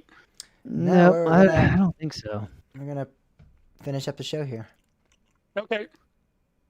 I am sorry if I contributed like 50% when we were off air, but it was fun. It's all right. Oh, you're good. This was really good. Actually, I don't know if you saw in the chat. There are a couple people that said you were the best guest so far. So. Oh, I have not been keeping super close look at the chat, but I appreciate it, you all. I hope you all enjoy the content. Yeah, you're setting the precedent here. We're gonna have to start having some more guests on, and they're gonna have to top you. Right now, you're the gold. Exactly. Well, on that note, have a good night, you all, and everyone in chat. I am going to go get some sleep. Sounds a good. idea. I will be joining. Let me. you soon. Did that link work? Did you get that started, or is it still? Yeah, I was about to upload it. I was gonna wait until I got off in case it. Okay. Yeah, that's fine. Just let me know if you have any issues with it. I'm really sitting here. I'm sitting here about to hang up, and I'm like, oh wait, no, we're not done yet. Me and Bob still gotta go. We still have more to do. Oh Look, you two, no! it might be 2 a.m. Oh my God, it will be. You thought I was joking when I said that? No, it will be. And then I get to get up at 7 o'clock and go to school. Have a good night. You too. You do the same. Thanks, Zach. Bye.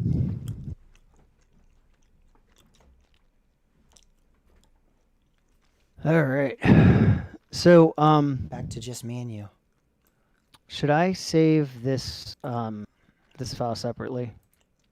Or how do you want me to do it? Meaning, his file? Well, he's gonna upload, but like my audio, do you want me to save it? Like, would it be easier for you to separate it out so that all three of our files are the same? Like, do you know what I mean? No, not really. Like, if I export a WAV file right now and send it to you, was that easier for you to cut together? Yeah.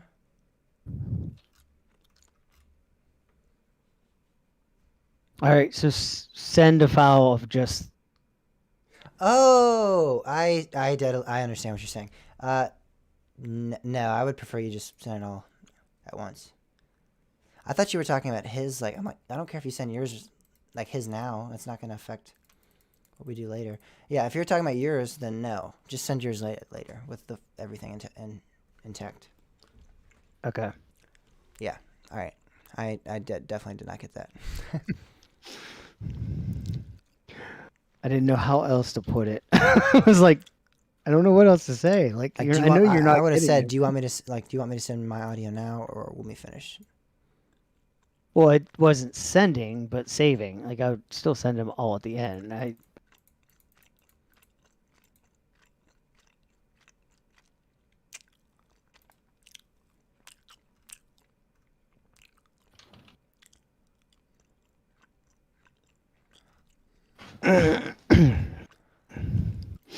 All right. So we need to. I guess. What do you want to do? Close out the show first? Yeah. We'll just do it all backwards this week. Be a little bit more fun. Yep. I'm okay with All right. keeping news to minimal discussion as well. What was that? I said I'm okay with keeping news this week to minimal discussion as well. Yeah, Actually, I mean, I'm of the opinion that is a necessity, actually, because I cannot be going to bed at 3 or 4 in the morning. to be honest with you, the only thing that I have to say about, well, not even a lot, but that I'd actually talk about is the Steel curtain. last one. Oh, I might say, I could say a little bit, but like all those ones in between, yeah, they're filler. Six Flags removing that position is pretty significant, but yeah. we don't really know good or bad yet, technically. But It's gonna be bad. I would tend to agree with you, but Good night, Pam. All right. You ready? yeah. 3, 2. Zach, again, we appreciate you for coming on. Thank you for spending some time with us here this tonight in this episode of Kosher Talk. And yeah, so now we're going to talk about the weekly poll from last week, which was actually, I don't remember because I didn't put it on the rundown. and I just realized I messed up the formatting. So we're going to restart this segment in a second. As soon as I looked down, I was like, wait a minute. Something's not right here. Yeah, I don't think the weekly poll for next week is about ranking the hyperkushers Oh, again. crap.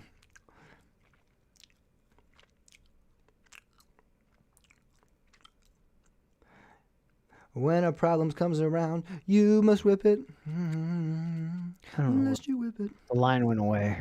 Whip it. I don't know. Whip it good. Oh, would you apply to Hollywood Nights?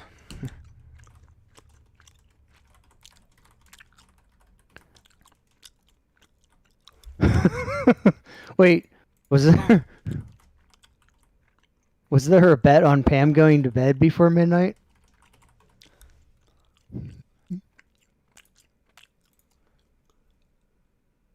Yeah, Mike knows more about our podcast than we do.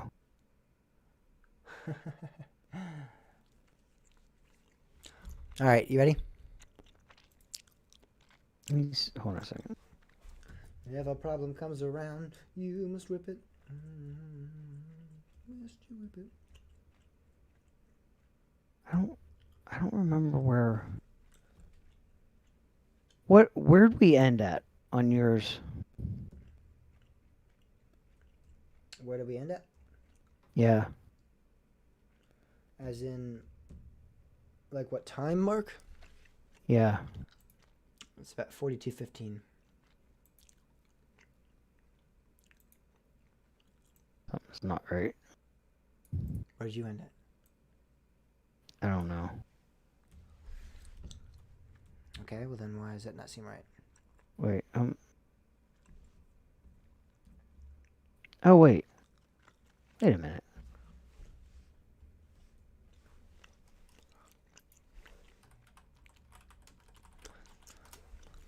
Wait, something weird's going on here.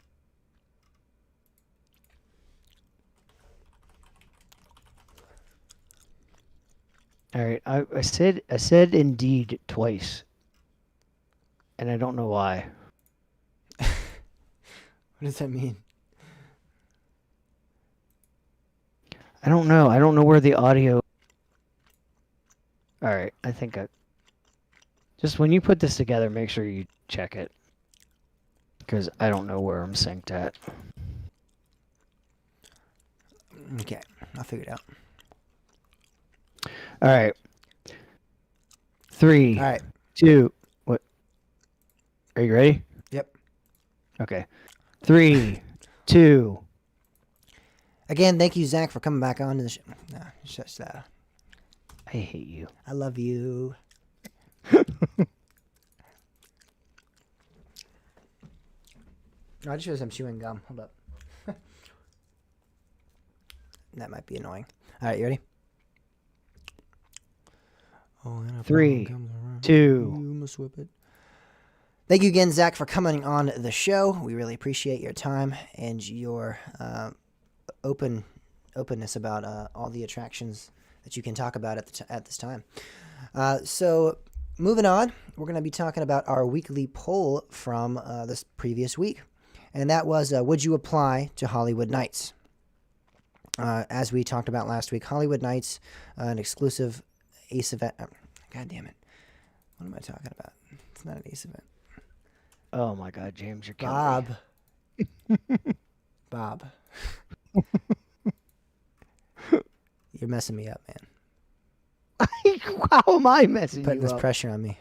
I can feel you staring through the computer. All right.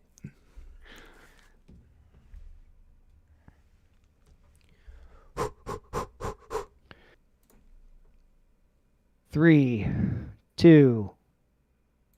Thank you again, Zach, for coming on the show this week, and thank you for your openness about all the attractions that you can share about at this time. We really appreciate it. We appreciate all the information. We look forward to maybe having you back on in the future, as we talked about. All right, so this week we talked about on our weekly. Last week, excuse me, we talked about on our weekly poll for the next coming week would be. All right, hold up. I just realized something, Bob. Hold up. I'm sorry. I gotta change something. It's actually I just thought about it and now I couldn't continue because I was thinking about it. I messed up because I was thinking about it too much. My headphones are dead. Like I'm not hearing my feedback like normal, and it's annoying me. Is that my fault? It is. Figured. Mike and I both figured.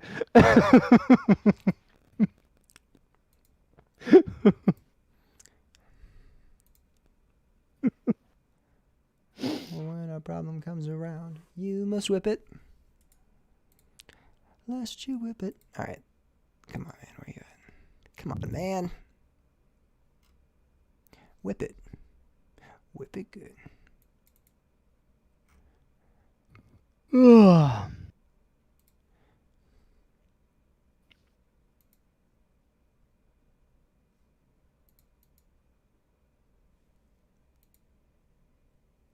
Hello. Hello. Hello. Hello. Hello.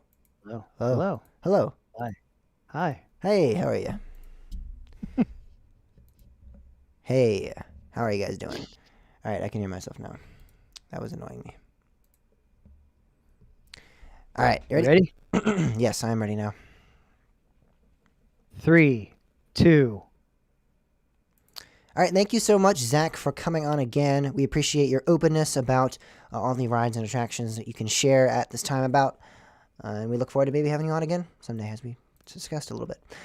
All right, so last week we were talking about Hollywood Nights, specifically about their capacity limit that they're going to implement this coming season for the event.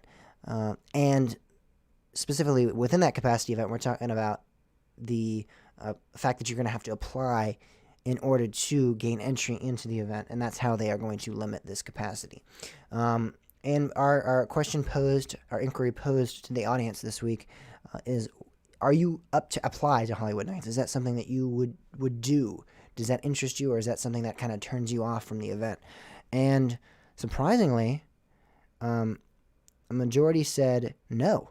We got 19 votes saying they would not apply to Hollywood Nights. 15 said yes. very interesting there. And we actually got a few written responses in as well, explaining the why behind the decision. Someone just said it's too expensive now, which, again, we kind of touched on last week. The prices really haven't increased too terribly if you consider Yeah. what they're including in the event now. It's a 2-day event now, as opposed to the 1.25 with the nighttime portion of Friday night. And you're getting it. What is that? What was it? $125? You're getting 2 days admission and a ton of great perks. And food. Food. Lots of food. That's the perk. Yeah, you get food and ERT and just some really great behind the scenes experiences. I can't concur with that take. I just can't. I'm sorry. I think it's a really great value. So I mean, I respectfully. Well, hold on. It's a really great value for somebody that likes parks. Let's say that. That likes amusement parks. Yeah. Yeah, I mean, if you don't like amusement parks, it's not really a good value. But this is an amusement park podcast. I know. Hopefully, those following just has to saying. like amusement parks. Hopefully, the guy that maybe if you don't like amusement parks, then yeah. Airtime Mike, I'm gonna name drop here because he's in our chat and maybe he'll go along with us a little bit more.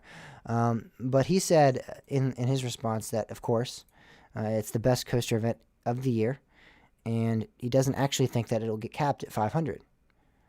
He said he thinks somewhere around 600 to 700 will be the unofficial value that they cap the event at. All right, so I'm gonna blame him when it gets busy again. Yeah, is that an indication you have, Mike, or is that just? Is that like something you know? Being honest, I kind of had been feeling the same thing. I just didn't publicly want to announce it. I don't know anything for sure. I mean, I don't know if they're going to be like, all right, 500, we're done. But 600, 700 is, it's a considerable, 100, 200 people more is a considerable amount of people in addition to the 500. So, and again, they did say this is a test though, so maybe they go, 500 doesn't need to be the finite value. Let's go up to 6.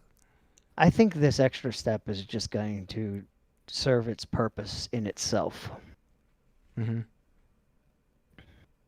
That's kind of been my feeling. Yeah, I think they're going to see what happens, but yeah. Yeah, it's a way to weed out and set apart those that they don't think will provide a good reputation for the event and provide a good experience for those else involved in the event. Someone said they just found out they're pregnant, so they won't be going. So that's fair. Okay, all right, so I think that's fair. Someone said it's worth trying to get in, especially with smaller crowds, and it only takes a minute to apply, so why not? That's exactly like people are acting like this is a job interview. I mean, it takes less than a minute to fill this out, and why not? I mean, if you're an enthusiast, you enjoy enthusiast events, and you have even the slightest chance of going to what, again, Mike said, the best event of the year, even if you don't agree that it's the best, one of the best events of the year, no doubt, why not? I don't understand why there's such a strong opposition to doing that, to applying. Yeah. I don't know if it's just out of principle. People are like, screw that. I don't like, I'm just because I don't like it, I'm not doing it. But you can't claim that it's this rigorous, difficult process. Yeah, it's certainly not hard to. I think it took me like 2 minutes. Yeah, I think it took me less than a minute, actually. My response to the prompt was literally, I love theme parks. I love hanging out with friends. I have friends that go to this event. It's a great bonding moment for me and those individuals. And what better way to bond than roller coasters? A thing I thoroughly enjoy. So just something like that takes less than a minute. Someone said, I really want to meet with friends. It's the only time of year I can hang out with all of them at one time, which is true. I mean, I really think Hollywood Nights is that kind of event where people from California, people from Florida, people from Virginia, people from Maine, they're all coming to Indiana and we're all meeting up and we're all riding coasters for 2 days, maybe 3 if you're Well, getting. see, I think that's one of the biggest things that they're trying to filter out here. I mean, in the Reddit thread, there was a, I don't know if I said this on last week's show. It may not have been there at the time, but somebody was like, I could care less about the community. I'm there to ride Trimless Voyage. And I think that, and then, like, it was a very highly rated comment too, like, lots of upvotes, and it's like, what? That's that's not what Hollywood Nights is actually for. That's not why you're Yeah. there. I mean, yes, it is a very big part of why you're there. But if you're gonna have the attitude, I don't care about the community, I don't think that's what they want at the event. Really, I think this is genuinely an event for people who really enjoy the community. Yeah, it's And about contribute to togetherness. the It's about community. that, and for sure, it's about community and about togetherness. I definitely agree with that, and that's fantastic. That was a response we got. That's exactly what I think the park's looking for. So you send that in. You don't even need to talk about roller coasters. You could just say it's about coming together with friends, and I think you're perfectly set for a consideration at the very least of getting into the event. And someone's replied lastly, I want to go with more, and this is a no response. I would like to go with more than 2 other people. So I guess that's him saying, like, if he is allowed to bring a guest in, he'd like to go with more than just them. Which, again, as many people can register. Like, one person in a friend group doesn't have to register for the whole friend group. Right. You can register as individuals, and I'll get in still.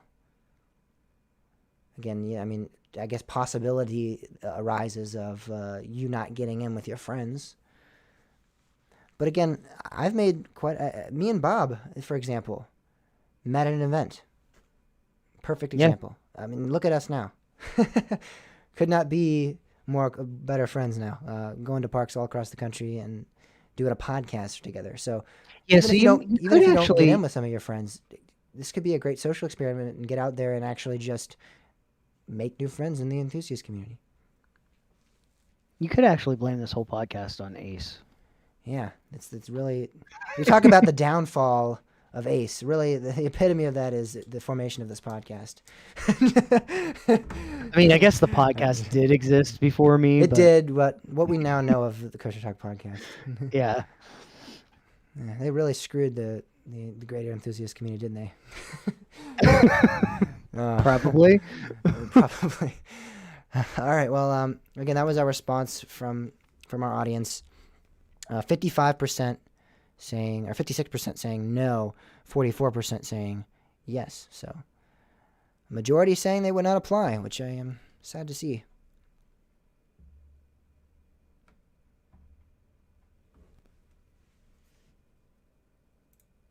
End of the show.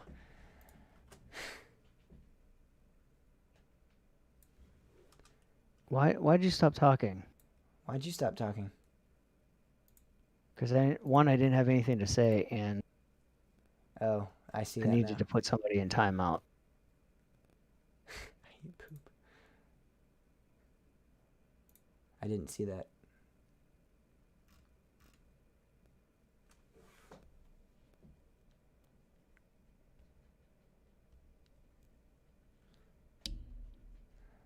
Did we double timeout? What? Maybe. Where'd my scroll bar go? 44% saying yes. So, majority saying they would not apply, which I am. Oh, you sad hit to it see. first. Here, I'm gonna do something real quick. Honestly, surprised to see. Which I am. Honestly, What? One sec. Shh. Honestly, surprised to see. I'm trying to add this. I'm like, I cut it off at the wrong point, so I'm trying to add the phrase I said at the end. Which I am. Honestly, surprised to see. All right. Are you ready to continue? Where are you at? I'm at Richmond, Virginia. Shut up. I'm at 5049. 49. Yeah. Oh, wait. When a problem comes around, you must whip it. Stop. Trying to listen. Lest you whip it. Whip it good.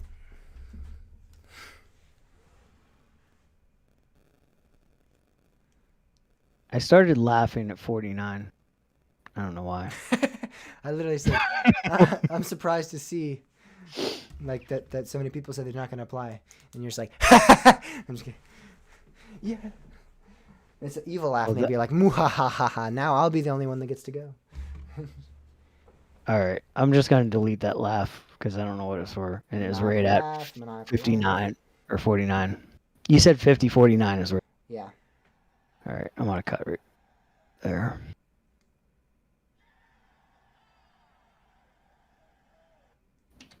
And what were you saying? Where are we going? We're going to Disney. All right. I'm good with that. Are you going to take over when we start? Are you going to say something else or? Nah, I'm done. You can do the rest of the show yourself. I don't know I don't know what you're saying. We're good. I got it, Bob. I have it all under control. Okay. Just trust in me. 3, 2. All right, well, next week's weekly poll is actually going to go back to what we are talking about with Zach from Park Fans about. And that is, what do you think? So obviously Zach can't reveal too much about it. He gave us a little tease of what is to come, but we still have a lot of nuances and ambiguity in what it is that we're looking at from this park. And what do you think we're seeing from BGW in regards to the Dark Coaster project? Bob gave his opinion. I don't really have one quite yet formulated. I kind of understand where Bob's coming from, but what do you guys think we're looking at here? It's an interesting project, as Zach said. And that does it for this week's episode of Coaster Talk. If you want to answer that poll, we're going to have it posted to our website, coastertalkpodcast.com/poll. We'll also post it to our social medias, Facebook, Instagram, Twitter, at Coaster Talk Pod. That's where you can find us. And we'll also be posting numerous other things aside from our weekly poll, as amusement industry news, commentary, and other great stuff all be found there. Also on our YouTube channel, you can find our live streams. You can find park reviews, park walkthroughs, things of that nature, all there. Coaster Talk Podcast, 3 separate words. Look it up on YouTube. Contact us, coastertalkpodcast.com/contact, or email us, james@coastertalkpodcast.com or bob@coastertalkpodcast.com, with any comments, questions, or concerns regarding the show, regarding, especially right now, we have a contest going on where we're actually requesting guest interaction with us, sending us an audio file, in the form of sending us an audio file. And we want that audio file to contain a park review, a park, you're in the park, a report from the park, a story, whatever it is in regard to amusement parks. We will accept it, we'll listen to it, and depending on whether or not we deem it the best, which again, it doesn't have to be the best in any particular category, it doesn't have to be funny or sad or whatever. We just want it to be whatever it is. We're going to decide at that time. We'll look at it and we'll discuss criteria once we have a collection of all of them. We'll be releasing that later this year. Well, actually later, maybe next year, so to speak. But I would guess we would have to release it next year. Yeah, so next year you'll find out. So you have to wait a whole year here. It's starting to get to that time where we have to start making that joke. Man, we're only a few weeks away from 2022. 22. That feels like such an odd thing to say. I feel like we've been looking towards 2022 for such a long time. I've been looking forward towards it for a lot longer than you have. Yeah, have you? Well, I mean, just like remembering, like, it's the 80s and it's the 90s. Like, holy crap, like 2020s, like that's an unthinkable distance in the future. Except it's 3 weeks away. Yep. All right, well, again, we'll be releasing those results in the 2022 year, which obviously is not too far away here. We still haven't decided exactly when. For a lot of people, I understand it is not the in-season. It's the off-season. It's not the on-season for your park. So I understand we're not getting too many audio files sent in because of that. So we might give you a little bit of leeway. But either way, those results will come in 2022, and the prizes will be a Pantheon 2022 lanyard, or a voyage pin, one of those pins that'll clip on to a bag or piece of clothing or whatever it is you want to put it on. And yeah, that's about it for this week's episode. Lastly, if you want to purchase any merchandise from the show, coastdarkpodcast.com/shop is where you can venture to. We will see you guys all next week, hopefully. Maybe we'll have Zach back on for the 150th. He seemed quite a big fan of coming back on for that. Yeah. But of course, it remains to be seen if I'll be here. yeah, but whatever it is, we plan on having a good show. I'm hoping. Yeah. We'll see you guys next week.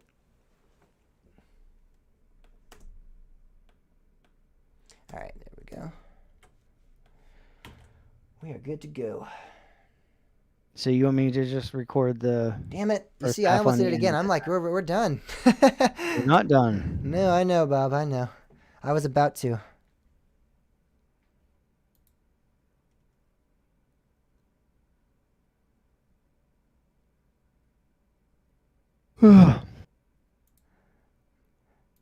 What if was Big Mike Mike from the Drunk Riders? No. I know. I have no idea who that was. That'd be kind of funny if that was him. That feels like something he might do, but I don't think it was him. Big poop. What? Oh.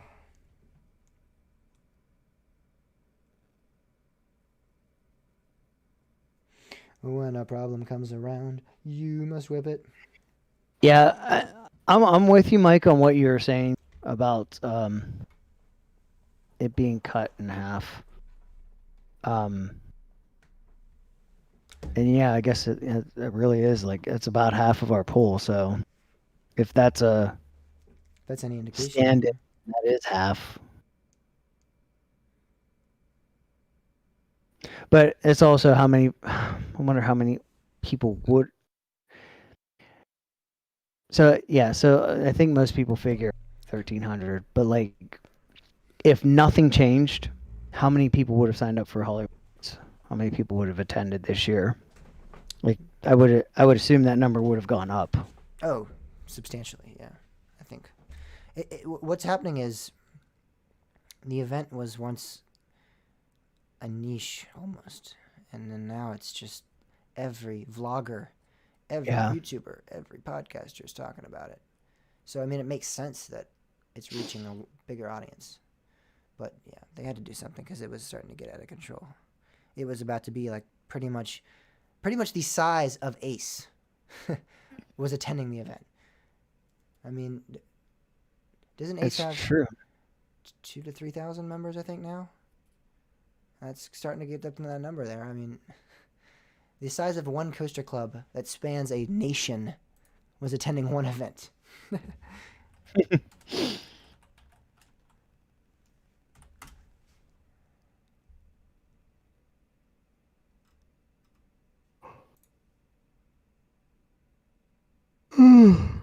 Yeah, they have been doing that, yeah.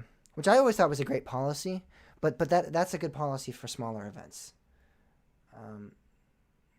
Yeah, like Hollywood Nights, I don't think that's a great policy any longer. Yeah.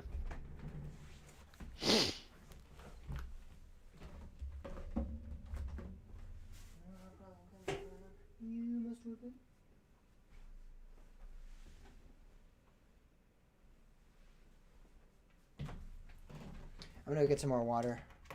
Hey, Mike, do you go to off-season events like East Coaster?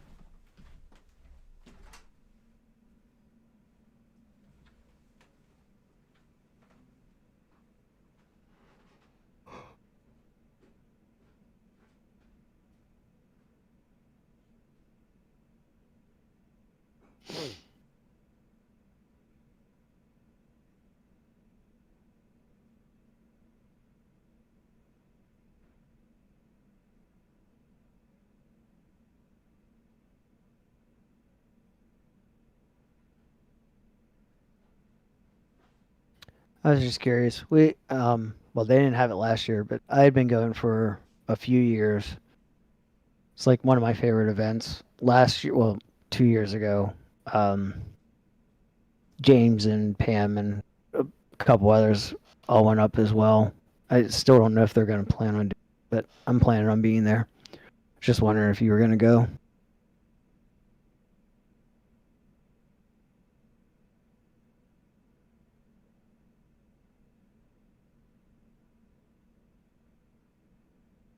It's a really cool event. Yeah, and like there's so much information at that event. It's big and lots of people come to it. That like parks. It seems to just be getting bigger and bigger. Plus, it's at Hershey.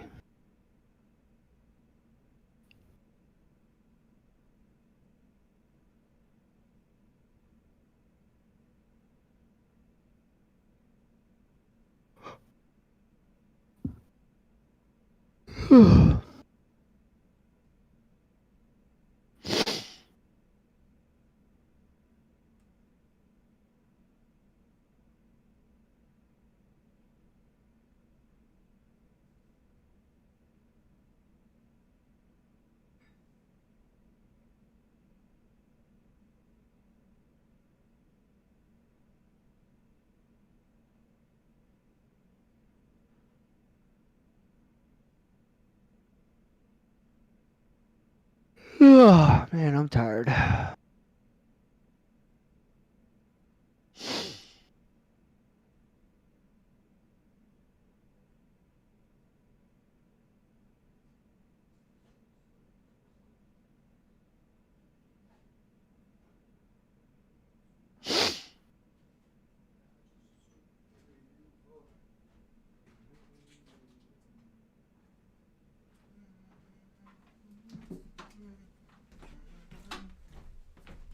Oh, actually, I'll be right back as well. Oh, of course, sure. I'm going to be right back as well. I was just about to get... Sorry. I'll only be a minute.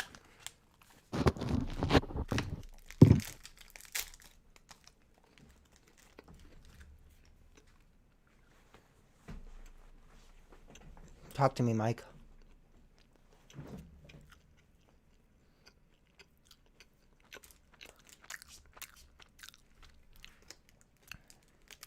See, if you were in the Discord, Mike, you would have seen I confirmed a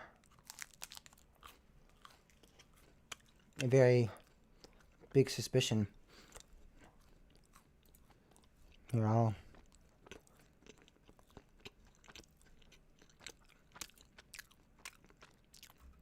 I'm gonna go, you know the Discord, the Magnum Force Discord that Bob created?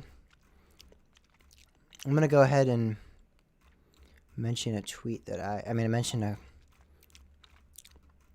comment I made, and that way you can look at what I said, because I think you'd find it very interesting.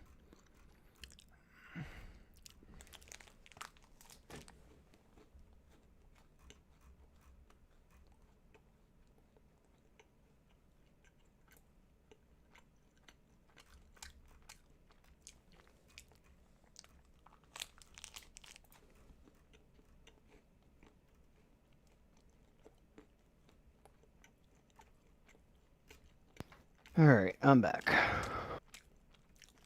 Damn it. I know.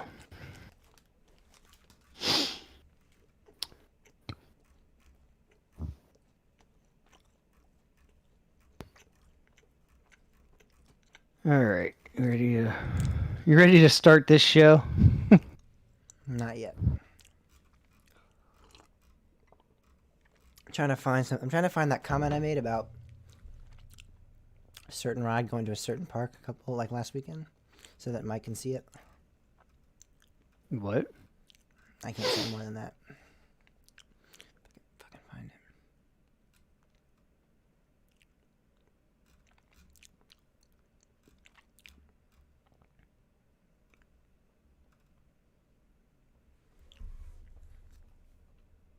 it. And yeah, Mike, I agree with you, Zach. I really liked having. It's driving me crazy. What? Do you remember when I made my comment? I can't say anything really about it. the comment. I provided some information that you have been thinking about for a while. Oh, yeah. I said it on the podcast a while. Yeah. I'm trying to find that comment I made so Mike can see it. Because I don't think he was active on the Discord server when that comment was made, and I don't think he ever saw it. And I cannot, for the life of me, find it. I thought it was this past weekend that I made the comment.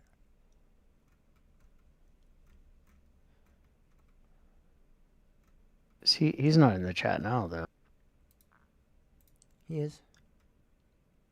I mean, he's there, but he's not active. I don't just. Oh my god, I just realized I'm like displaying the entire chat on the live stream. Whoopsie. I forgot that was linked to. I thought I had you popped out. I did not. Oh, you were scrolling through.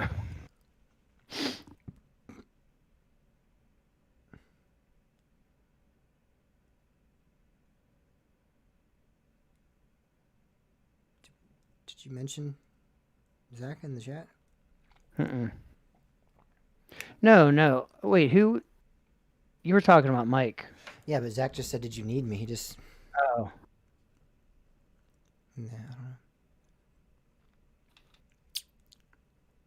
Oh, is he? He must still be listening to the live stream. Oh.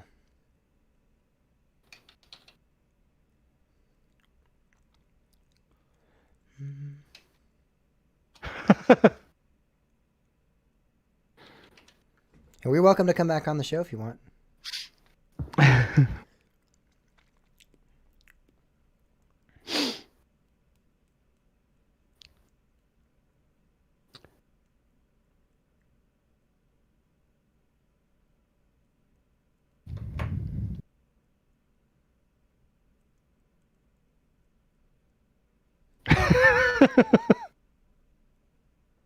Yeah, Telling you, man, if you Zach saying I saw it. Coaster Talk After Dark. Yeah. If only you knew the show that Mike and I did. That was Coaster Talk after the break of dawn. That was like, yeah. It was like Coaster Talk after the sun came up.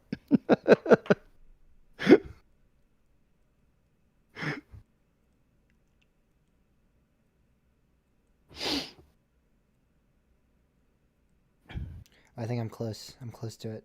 Mike, if you're there, I just spent so much time. You better be there. I'm going to mention you in the chat. I got it. There we go. Means he's actually going to have to pay attention to Discord. I know. For once in your life, Mike, look at the Discord chat. Because this is definitely something you want to know.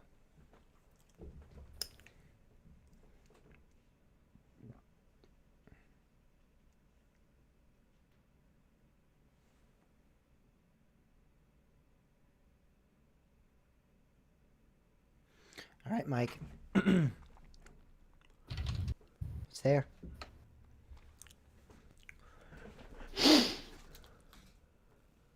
Oh my God! Look, Airtime Mike's active on Discord.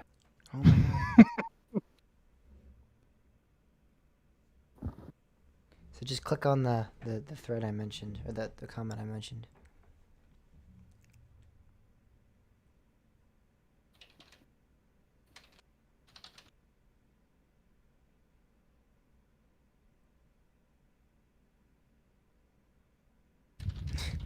Yeah, I don't know about this actually.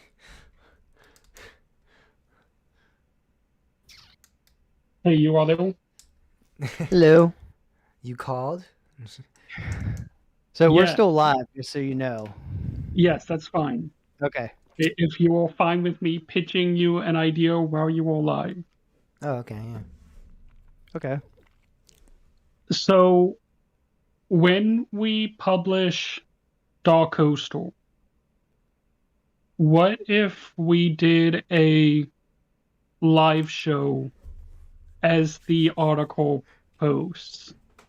That would be Quite excellent. I'd We would totally be in for that. We would gladly partake. and allow you to use our platform. Yes. I think it could be really cool to sort of do Collaborate. like 30 minutes before and then drop it while live and sort of go through it with people. Answer questions. Yeah. That would be awesome. I'd totally be for that.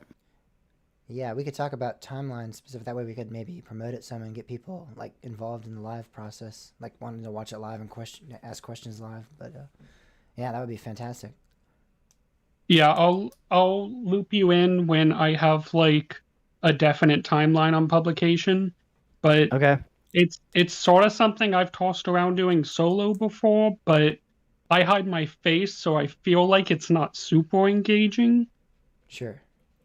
But with like two other people on the stream, We'll be the front men. Yeah. Yeah, we could definitely do that. I'm excited. I'm actually excited for that. I will keep you all updated. Of course, no guarantees. Something could go Right. sideways. I could have to like publish super suddenly if something hits the public record or whatever. But we can try to do that. Yeah, definitely. Yeah, definitely keep us in a loop, and we'll stay in touch. Yeah, that's an excellent idea. Fantastic idea. Thanks again So- for having me. I'm gonna go to sleep. Okay. Aw, Yep. boo. I'm just kidding. No, go for it. But yeah, definitely You've keep in earned touch. your and rest, Zach. You have earned do your that. rest. You have. Thank you. Have a good one. You Good too. night. Good night.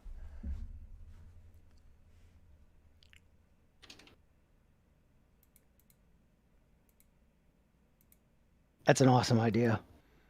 I agree.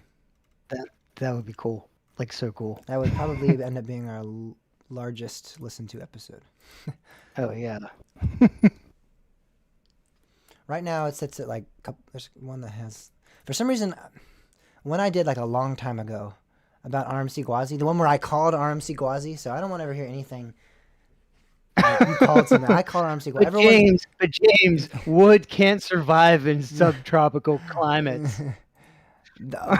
There's no way they would arm. I have people on Reddit were like just that kept arguing with me, and like people on Instagram were arguing with me. And there's so many people, oh, the wood's done. You can't resurf. You can't resalvage it. I'm like, what the hell are you talking about? Are you kidding me? I don't care if they take the entire structure down. They're gonna build an RMC Quasi. I mean, if it takes it, they'll do it. I mean, it's coming. I mean, yeah. That episode for some reason has the most. It has like a couple thousand listens. Like, it's by far our biggest episode. Or that was actually prior to your coming, so.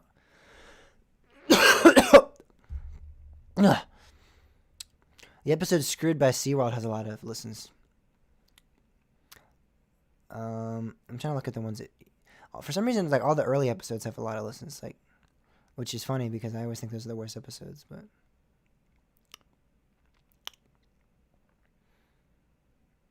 The one that you've been a part of, Screwed by SeaWorld. We Get It, 2 B&Ms opened.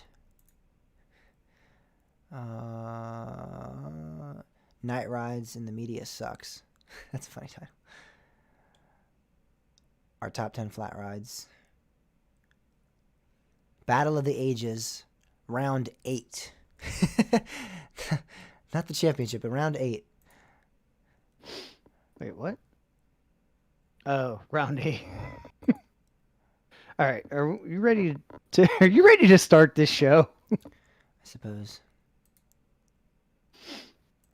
Up to midnight. You ready? Yep. Oh wait, I'm on the wrong somehow. All right, there we go. You want me to just record this to the end of this file, right? Yep. Just start at the beginning. Is that what you're saying?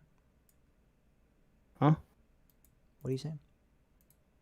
I'm just recording, continuing the same file, right? Yeah, and then I'll go back and move it to the front. Okay.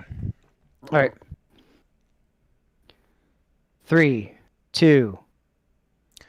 Welcome back, everyone, to another week of Coaster Talk Podcast. I don't like that. Hold up. What did I say? All right. Tip of the tongue in the teeth. That's pissing me off. Reddit sucks. Just so you know.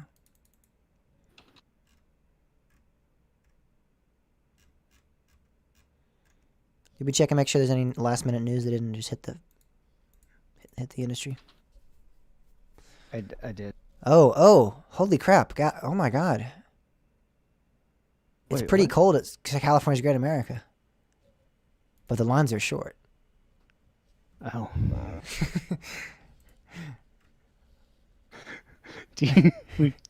we could break the news that that this dude bought a Cedar Point calendar. And that there's an uncommon angle of the Cedar Creek Mine ride over here.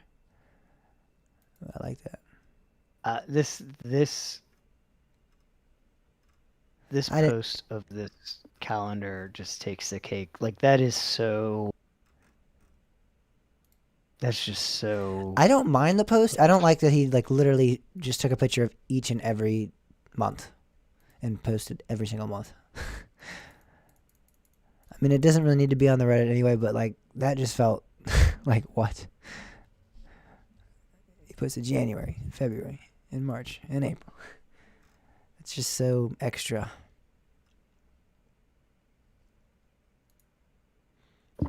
I'm not a big fan of the Tactile Dragster when it was operational. It hasn't operated for 3 months, and it's not like this is an archaic finding. Oh, look. Yeah.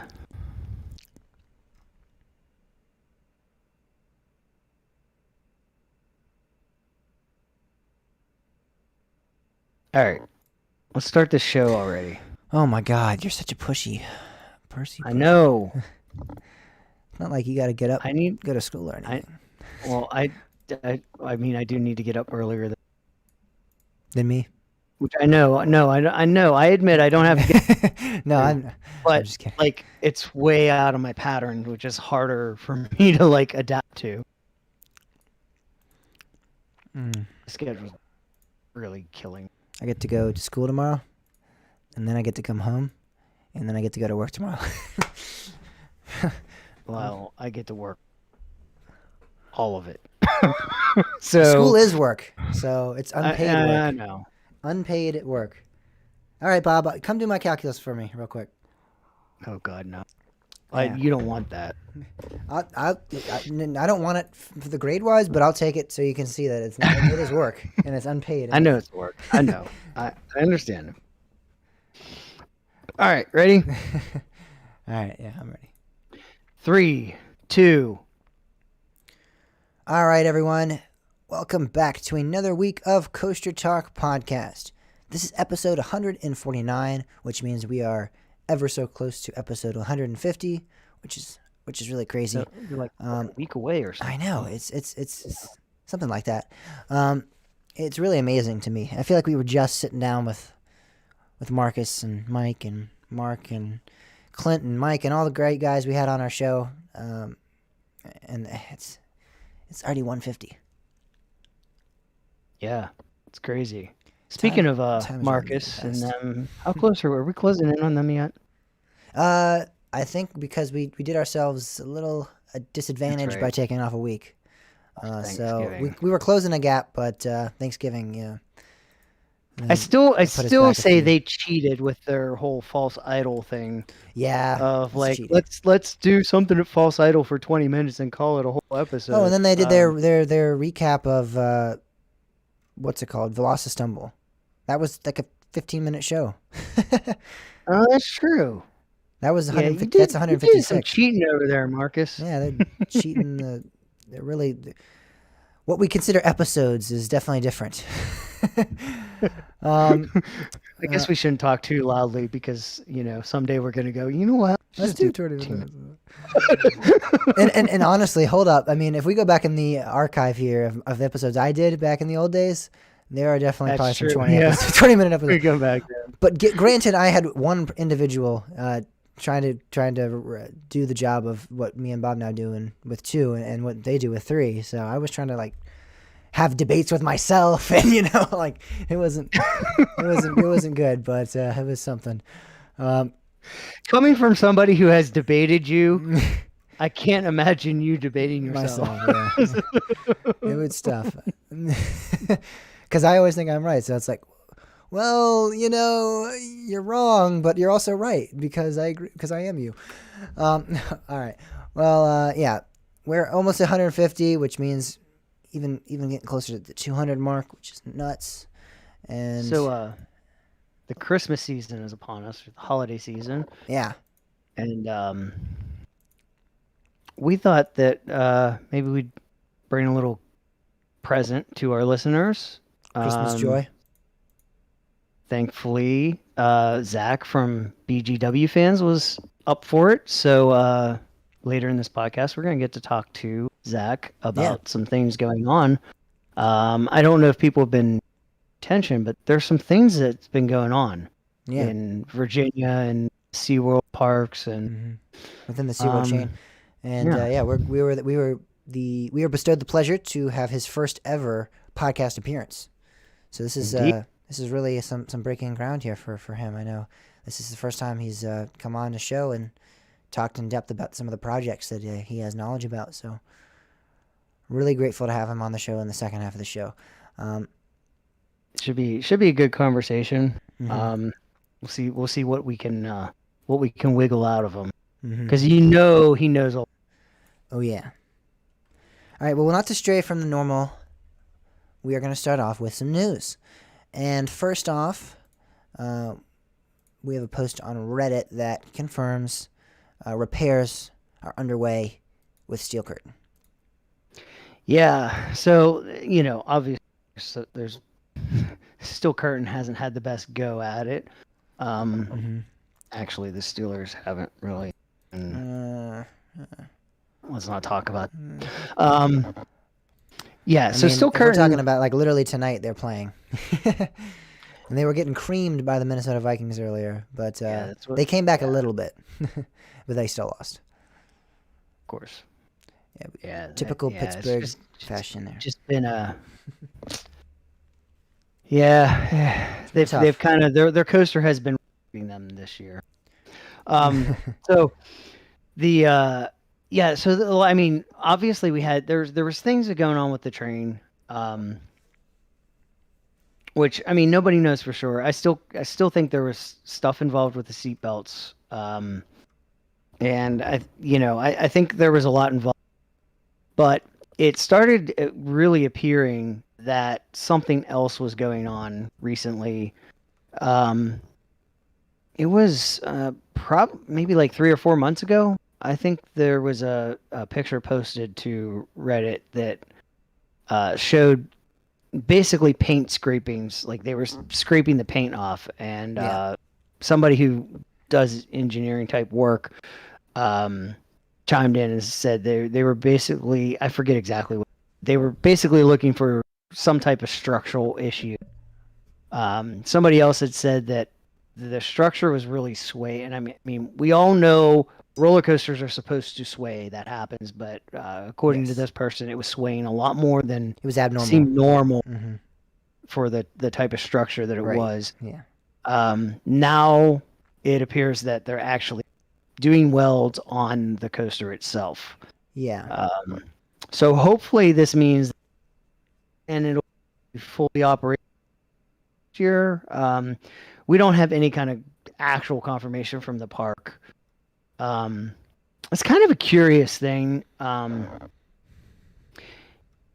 It's you kind of, part of you wants to say like, this isn't really breaking new ground. Like, how can they screw this up? But at the same time, with S&S, this kind of is breaking new ground.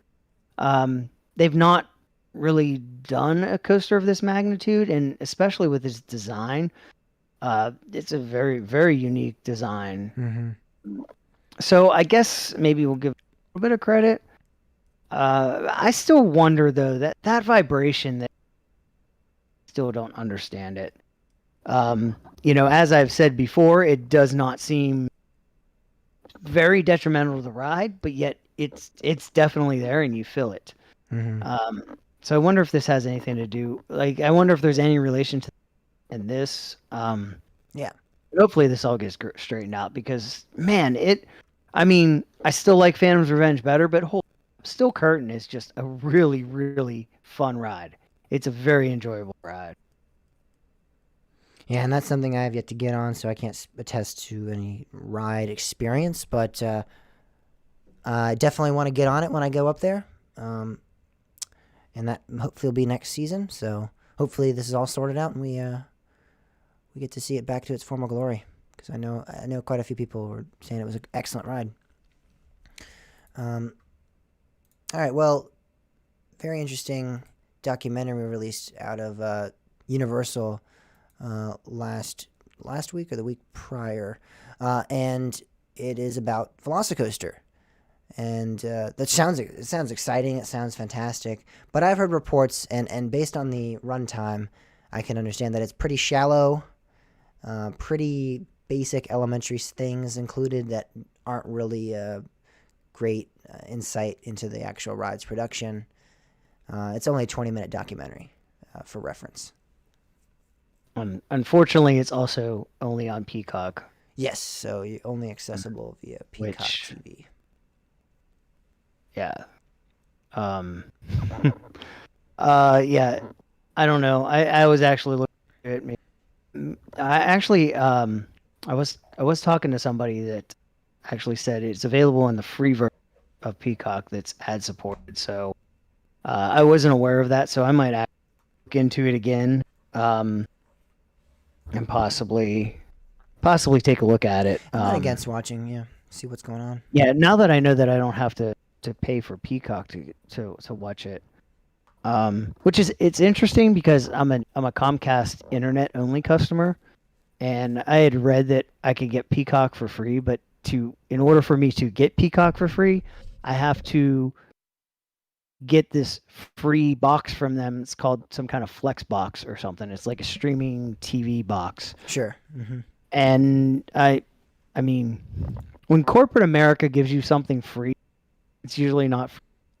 It's usually filled with numerous booby traps. Yeah. It's pretty obvious. I mean, with the way Comcast operates, they really try to get you to use their router, like very, very heavily try to suggest that you don't use your. And people kind of wised up and said, well, obviously you want to do that so you and like have more of an idea of what I'm doing. So people are like, oh, okay, well, I'm just going to get my modem. And now Comcast, I think, has found a way to, oh, wait, so all these internet only customers, we can give them free TV if they get this box that they plug into their network, so we can look at their entire network, like kind of like a backdoor into the other people that are avoiding getting the Comcast router. Mm-hmm. So that's a different podcast topic, though, that really isn't our purview. I don't know if Kosher Talk is the place, but yeah. But yeah, that's my frustration. That's why maybe I'll take a look at it since I can get it for free. Yeah, again, the documentary doesn't look to be too groundbreaking, too exciting, but nonetheless, we do want to share. Quite a few people said they really did enjoy it, though, even though it's not in depth. So probably is worth. I'm sure it's a good watch, yeah, but I'm sure it's not something that would be the likes of the RMC documentary we got this year, or some other really great amusement park documentaries had in the past. It's probably something like you see like on a travel TV show, I would imagine, something of that nature. Let's move on to a pretty great discovery. And I commend Reddit for once. Good job, Reddit. You guys did a good job over there. Yeah, this is impressive. Yeah, because not often do I salute the thing that is Reddit. So Alabama Adventure released like this tease video, and they had like a sheet over this large object, kind of teasing possible addition to their park. And Redditors obviously took to the internet and found that this used ride site had listed the Wild Mouse roller coaster called Wild Lightning at Lake Winnie. They also were able to see that the park itself, Lake Winnie, has removed any mention of the ride from their site, and it just matches with some teasers around the park. Yeah, and actually, there's if you go into the thread, there's actually an image posted that even makes it far more clear than the header picture, where you can actually see under the sheet from the car. So this kind of really seems what's going on here. If not, this is it's got to be something really. This is really, really, really. Yeah, it looks like we're going to see this coaster moved and appear at Alabama Adventure, which is great. It's a prolonged life. It's not the end of this attraction. It's always nice when coasters don't die. Yeah, especially a unique one, L&T manufacturer. So a pretty unique ride. Yeah. Well, returning to Universal, probably should have kept that together, actually, now that I think about it. But we're returning to Universal. Let's go back down to Florida. We're not heading to Islands of Adventure, though. We're going to the actual Orlando side. Mummy has reached a pretty great milestone. Now has over 100 million riders at this time. It's probably over 100 million now. But when this was released 2 days ago, 100 million riders had gone through the gates of and ridden the attraction. It's impressive. Yeah, really it is. You think about the fact that most regional parks get 2 million visitors a year, like on average. So yeah, that is really impressive. That's 20 years of capacity for some regional parks. I mean, not 20. That's not good math right there. 50, excuse me. If we're using that 20 average, I mean 2 million average. I don't know. My brain's much. I'll trust you. No, yeah, that's right. I mean, 2 times 50 is 100. I think. It might be. It might be. I don't know. After calculus this year, I'm not trusting my math skills. So. So it's a fantastic milestone for this ride to reach, and it's a great ride. Really, it is for being such a old attraction. I mean, 90s, and again, this is a ride that deals with special effects. So most old rides can sustain, definitely over 20 years, and that wouldn't be any major feat. But the special effects still to this day impress, which is fantastic for such an old attraction. So, how do you make 100 million?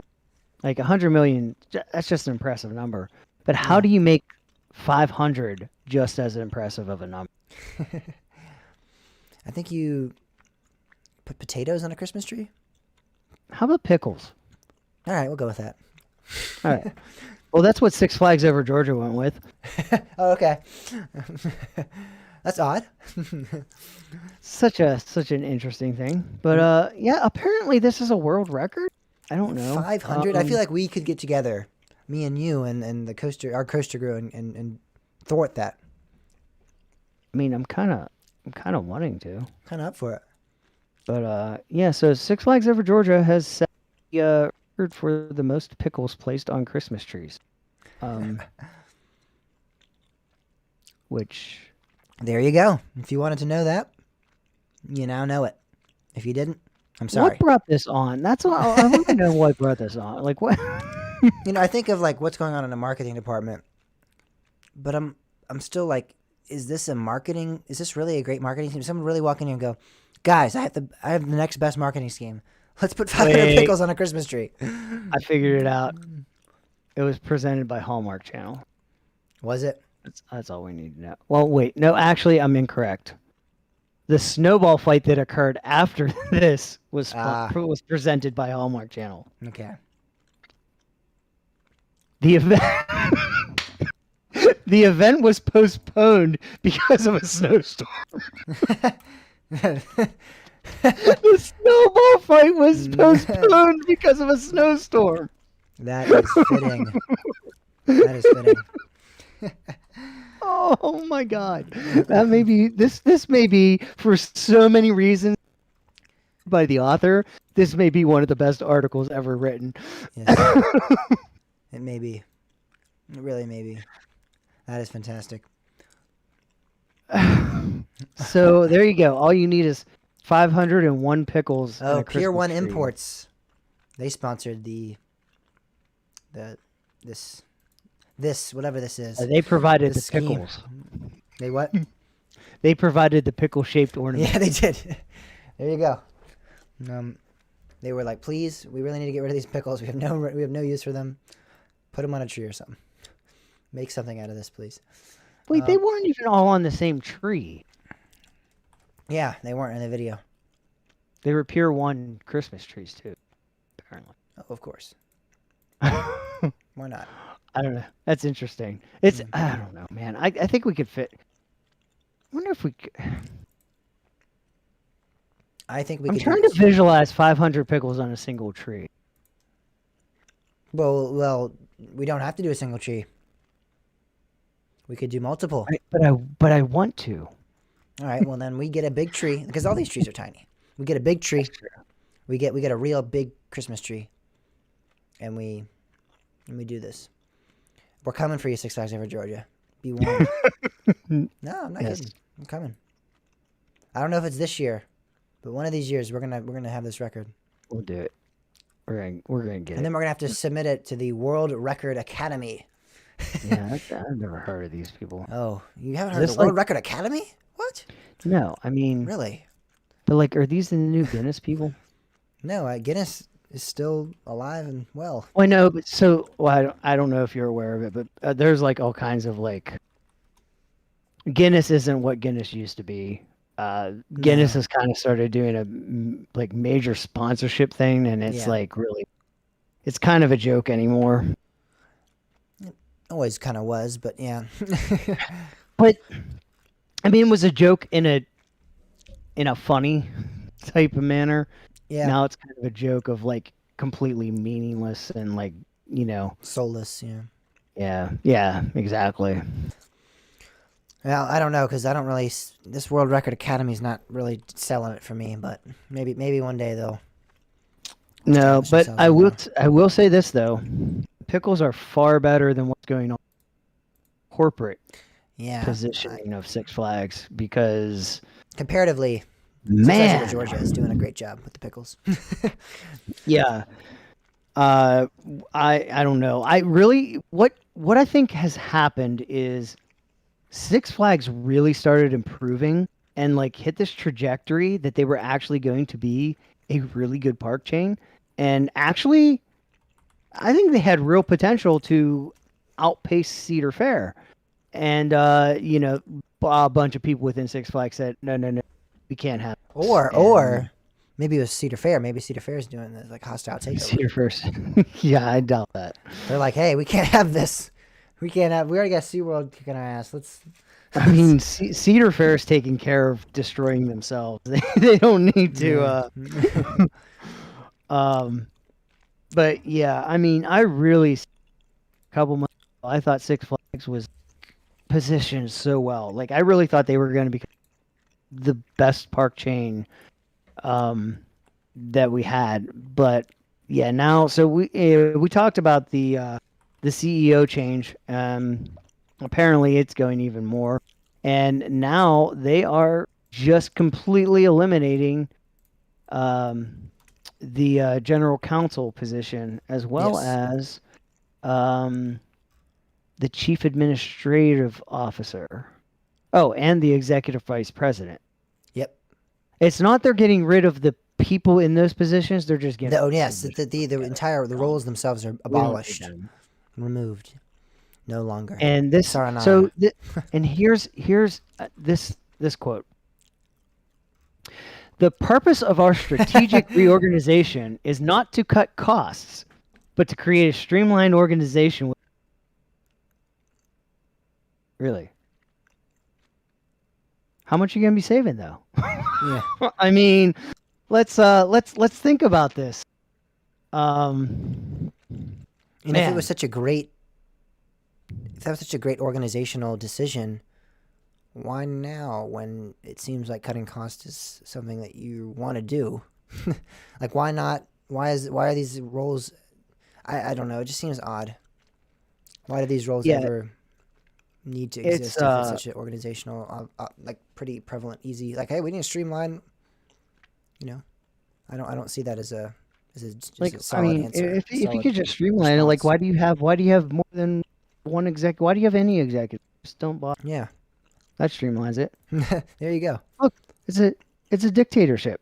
I mean, Executive supremacy. Here we go. Works well. Yeah. So I don't know. I'm really starting to get.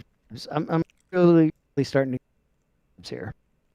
It's just I can't say that that's where we're going, but I mean, you look at what's going on with Seaworld, and it's just like I mean, Seaworld in a sense is kind of a dictatorship if you think about it. I mean, not yeah. It seems. Yeah, I mean, it you know, in some senses of the term, like it's kind of like, you know, do as I say, and like it doesn't really matter what makes sense, and this is just what we're doing. End of story. It feels like that's what's happening here with Six Flags. They're just kind of going into the same exact position. Let's you know, forget about everything. Let's just make money, you know. And you, it's just, I don't know. It's crazy. It's sad. The moral of this story is corporate park chains suck. Independent parks rule. And there you go. There we go. So the Bob that was fond of Six Flags is no longer again. It's back to I'm not. Six I Flags. wouldn't say I'm completely done, but I'm getting skeptical. There we go. I mean, they're certainly not on like Todd Joseph level. No. And they're not even to like Scott Ross level yet. But kind of. We're back to maybe my eye on them. Your list of chain parks has changed yet again. Would you say? It has. I can't keep them straight anymore, man. It just keeps going flip flop, flip flop. It's like watching the stock market go up and down, just rise and fall, and it's just Six Flags up here. Oh, they're falling. They're back up. It's getting ridiculous. I mean, and at this point, like I'm expecting something stupid to happen to Cedar Fair with at least the next few months. I'll give it 6 months. Within 6 months, stupid's probably gonna happen to Cedar Fair just because. Yeah, they tail. That's the way it's got to be, right? They tail. Yeah, stupidity seems to follow. It's like, oh, they made a stupid decision. What's ours? We gotta make one. Now here's the real question: Is this just going to affect? Is whatever disease is circulating in the U.S. based chains, or are we going to start seeing like stuff freak out? I don't know. We'll see. And again, to be quite honest, we don't know that this is necessarily. Oh yeah, absolutely. Yet, I think it's too early to tell, but it is definitely one that raises suspicion and questions, and I don't think again a sufficient answer is to streamline. I don't think that's sufficient, because again, why these roles in particular? Why not? Like Bob said, the whole sea level just gone. I mean, general counsel, like, isn't that like all of their legal? That's legal advice. Yeah, legal advisor. Yeah, so like to the CEO of the company and to the board. That seems like an important position. It does. You know, it really does. I mean, maybe not for a small business, but when you're Six Flags, it seems kind of important, especially if you've already had one. Like, yeah, that's just again, it's like it was a position that has existed and continued to exist for quite some time. So makes you want to think of that other angle of like, what are they planning that's borderline illegal. that so much so that they're like, you know what? We're just not going to have this position, so we don't have to worry about them questioning us. Like, we really want to do this. We're not really sure if it's on the up and up, so let's just get rid of general counsel so We don't nobody have to would hear it from notice. them. Like, yeah, We don't want to. I We don't don't want. We don't want them. We don't need a backseat driver. Right. All right. Well, really excited for this next half of the show as we're talking to Zach from BGW fans, as we stated earlier, or not from just BGW fans, but from Park fans as a network. He's going to be sharing some of the great insight he has into the projects of the future here within Virginia, but also, as Bob said, within just the Seaworld company in general, as well as actually Cedar Affairs. We're going to talk about King's Dominion a little bit, I believe. That's all coming up in this second half of the show.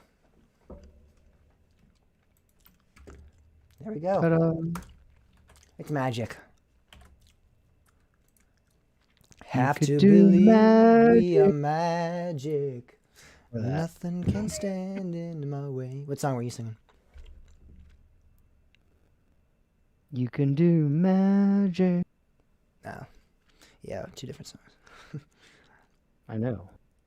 Mine one's better. Marcus, trying to pop in. You still there, or did you pop out already? Yeah, no, probably not. He comes in for like 4 seconds and leaves. That was at 1:11, so the chance of him still being in here 5 minutes later is pretty slim. Came in to spy. So what you? That's a better What way he to put it. did? That's probably what he did. Of course, you don't have the document posted. No, not this week. That was a good show. I think it comes together pretty well. Comes together right now. Over me. Oh my god, I don't even like that song. That's one of my least favorite Beatles songs. But I still, I don't know what it is within me. Whenever I hear phrases that fit with music, I have to sing it. I'm not always like that, but sometimes. I seem to get you in that mood, I've noticed. Like I start singing stuff and then you're like, okay, and then you start doing it too. Because the songs that you start singing are catchy. Like, I mean, they're Pop, mainly, a lot of times. yeah, they're songs that I would actually thought of, and like I'm just a great. like my mind didn't completely get there, Just but admit it, you Bob, just like I'm great. push it there. You're just so great, James, with music. Yeah, okay. I think Flat Ride Fred, that song should be our new intro and outro.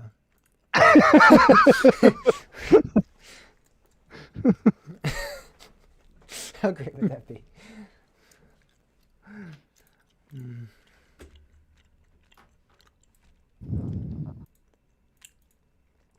Come together. Right now. For me. Boom, boom, boo-doo-doo.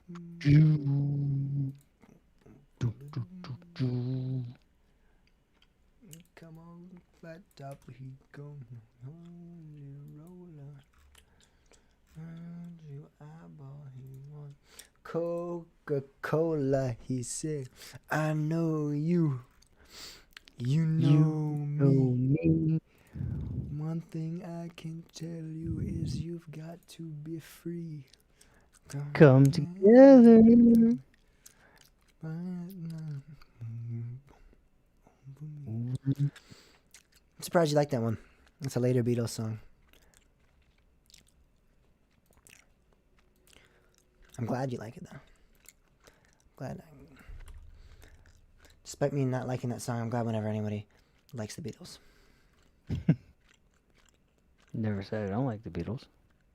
No, I know, but I'm saying like I'm glad when anyone likes the Beatles. No, that wasn't me saying like I don't think you like them. I know you like the earlier stuff I know. typically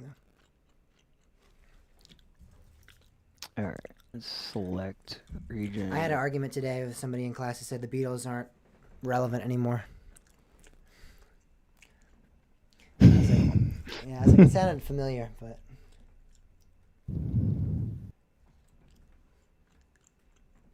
I have a solid statistic.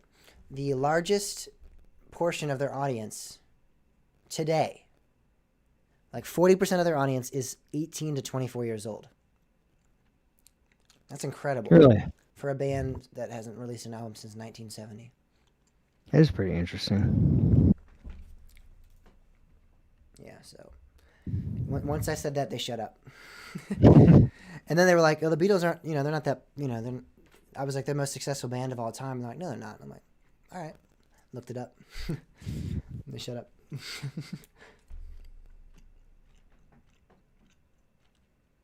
I can't tell if that completed or not. Oh, I guess it did. What's that Christian rock band you like a lot? There's a couple. Not the death metal one. Skillet, 1,000-Foot Crutch, Icon for Hire. Icon for Hire, that's it. They're not really a Christian band. I mean, there was a guy too that you listened to, like it's just an individual musician. Steve Taylor. Yeah, that might be it. I think that's it.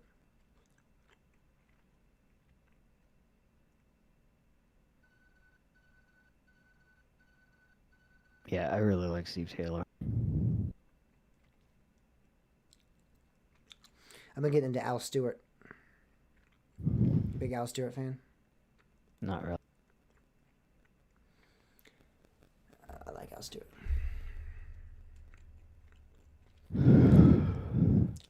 I like soft rock, folk rock.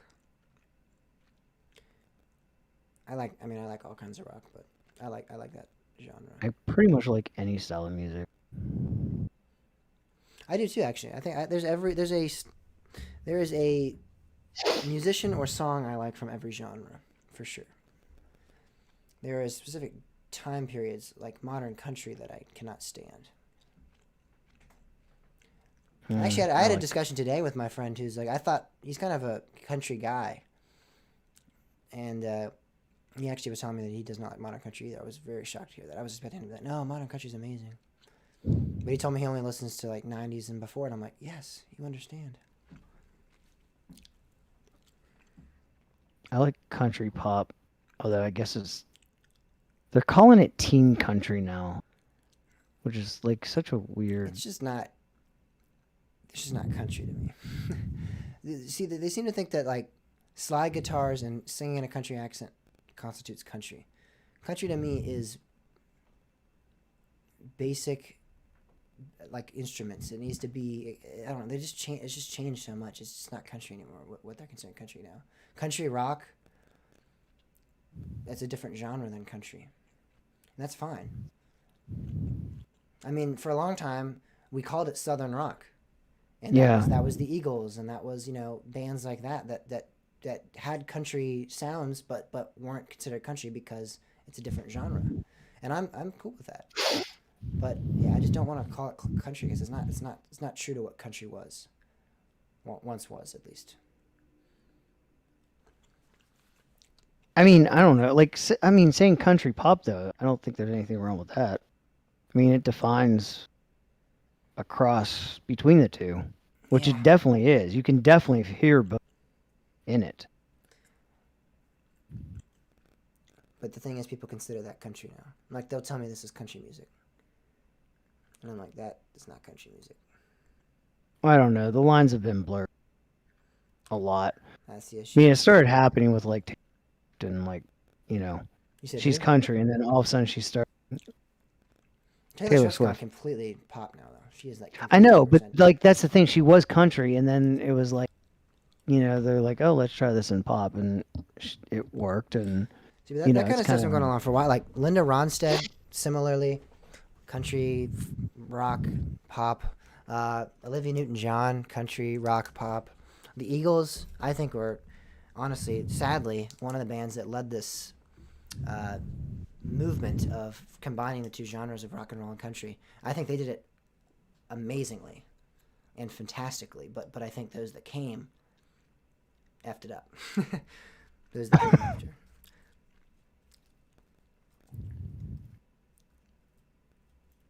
I don't know that I'd say they F, but I know. I They effed it up to the kind of point get that what you're saying. There's actually there's a large movement of people that do not like country folks that do not like modern country, like a huge resentment of this new genre, which I never thought. I thought it was because I had been around my stepsister and her friend groups who Well, love but modern country.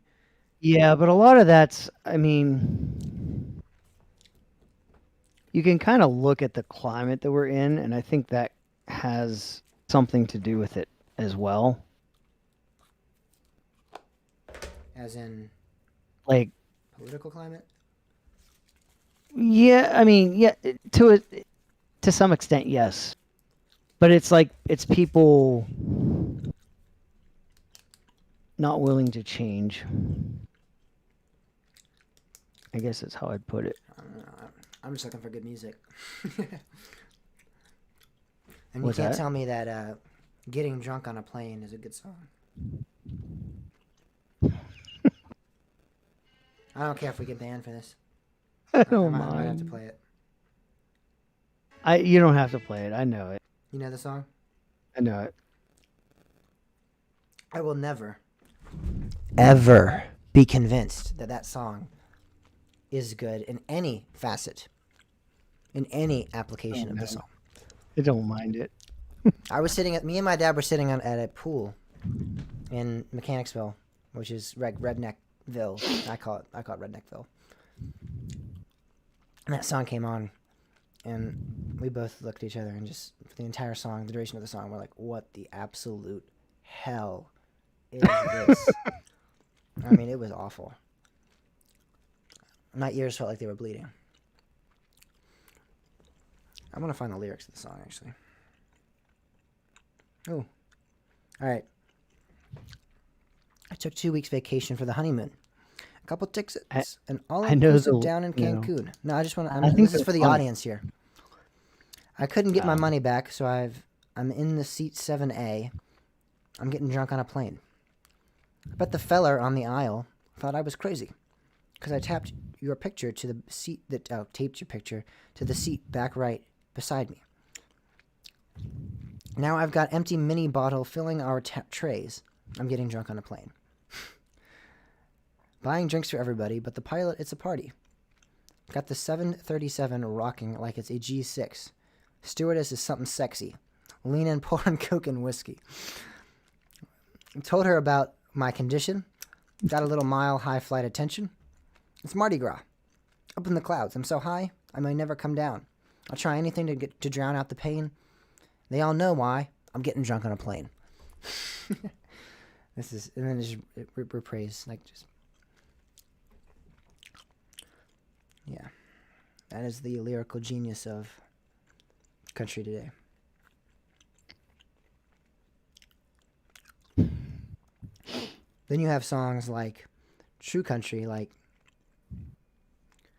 Marty Robbins' El Paso, which is possibly one of the greatest written songs of all time, and that's in the same genre technically. And I'm like, I can't. How did we devolve? I mean, El Paso. I literally was like 10, 15 years old when, like somewhere in between that age gap, 10 and 15 years old when I first heard it, and I was brought to tears as a child from that song. I still get chills when I'm listening to it. I feel like I'm in like a movie when I visualize what's going on. It's just storytelling. Something out of this world. I could have a podcast about music, couldn't I? Probably could.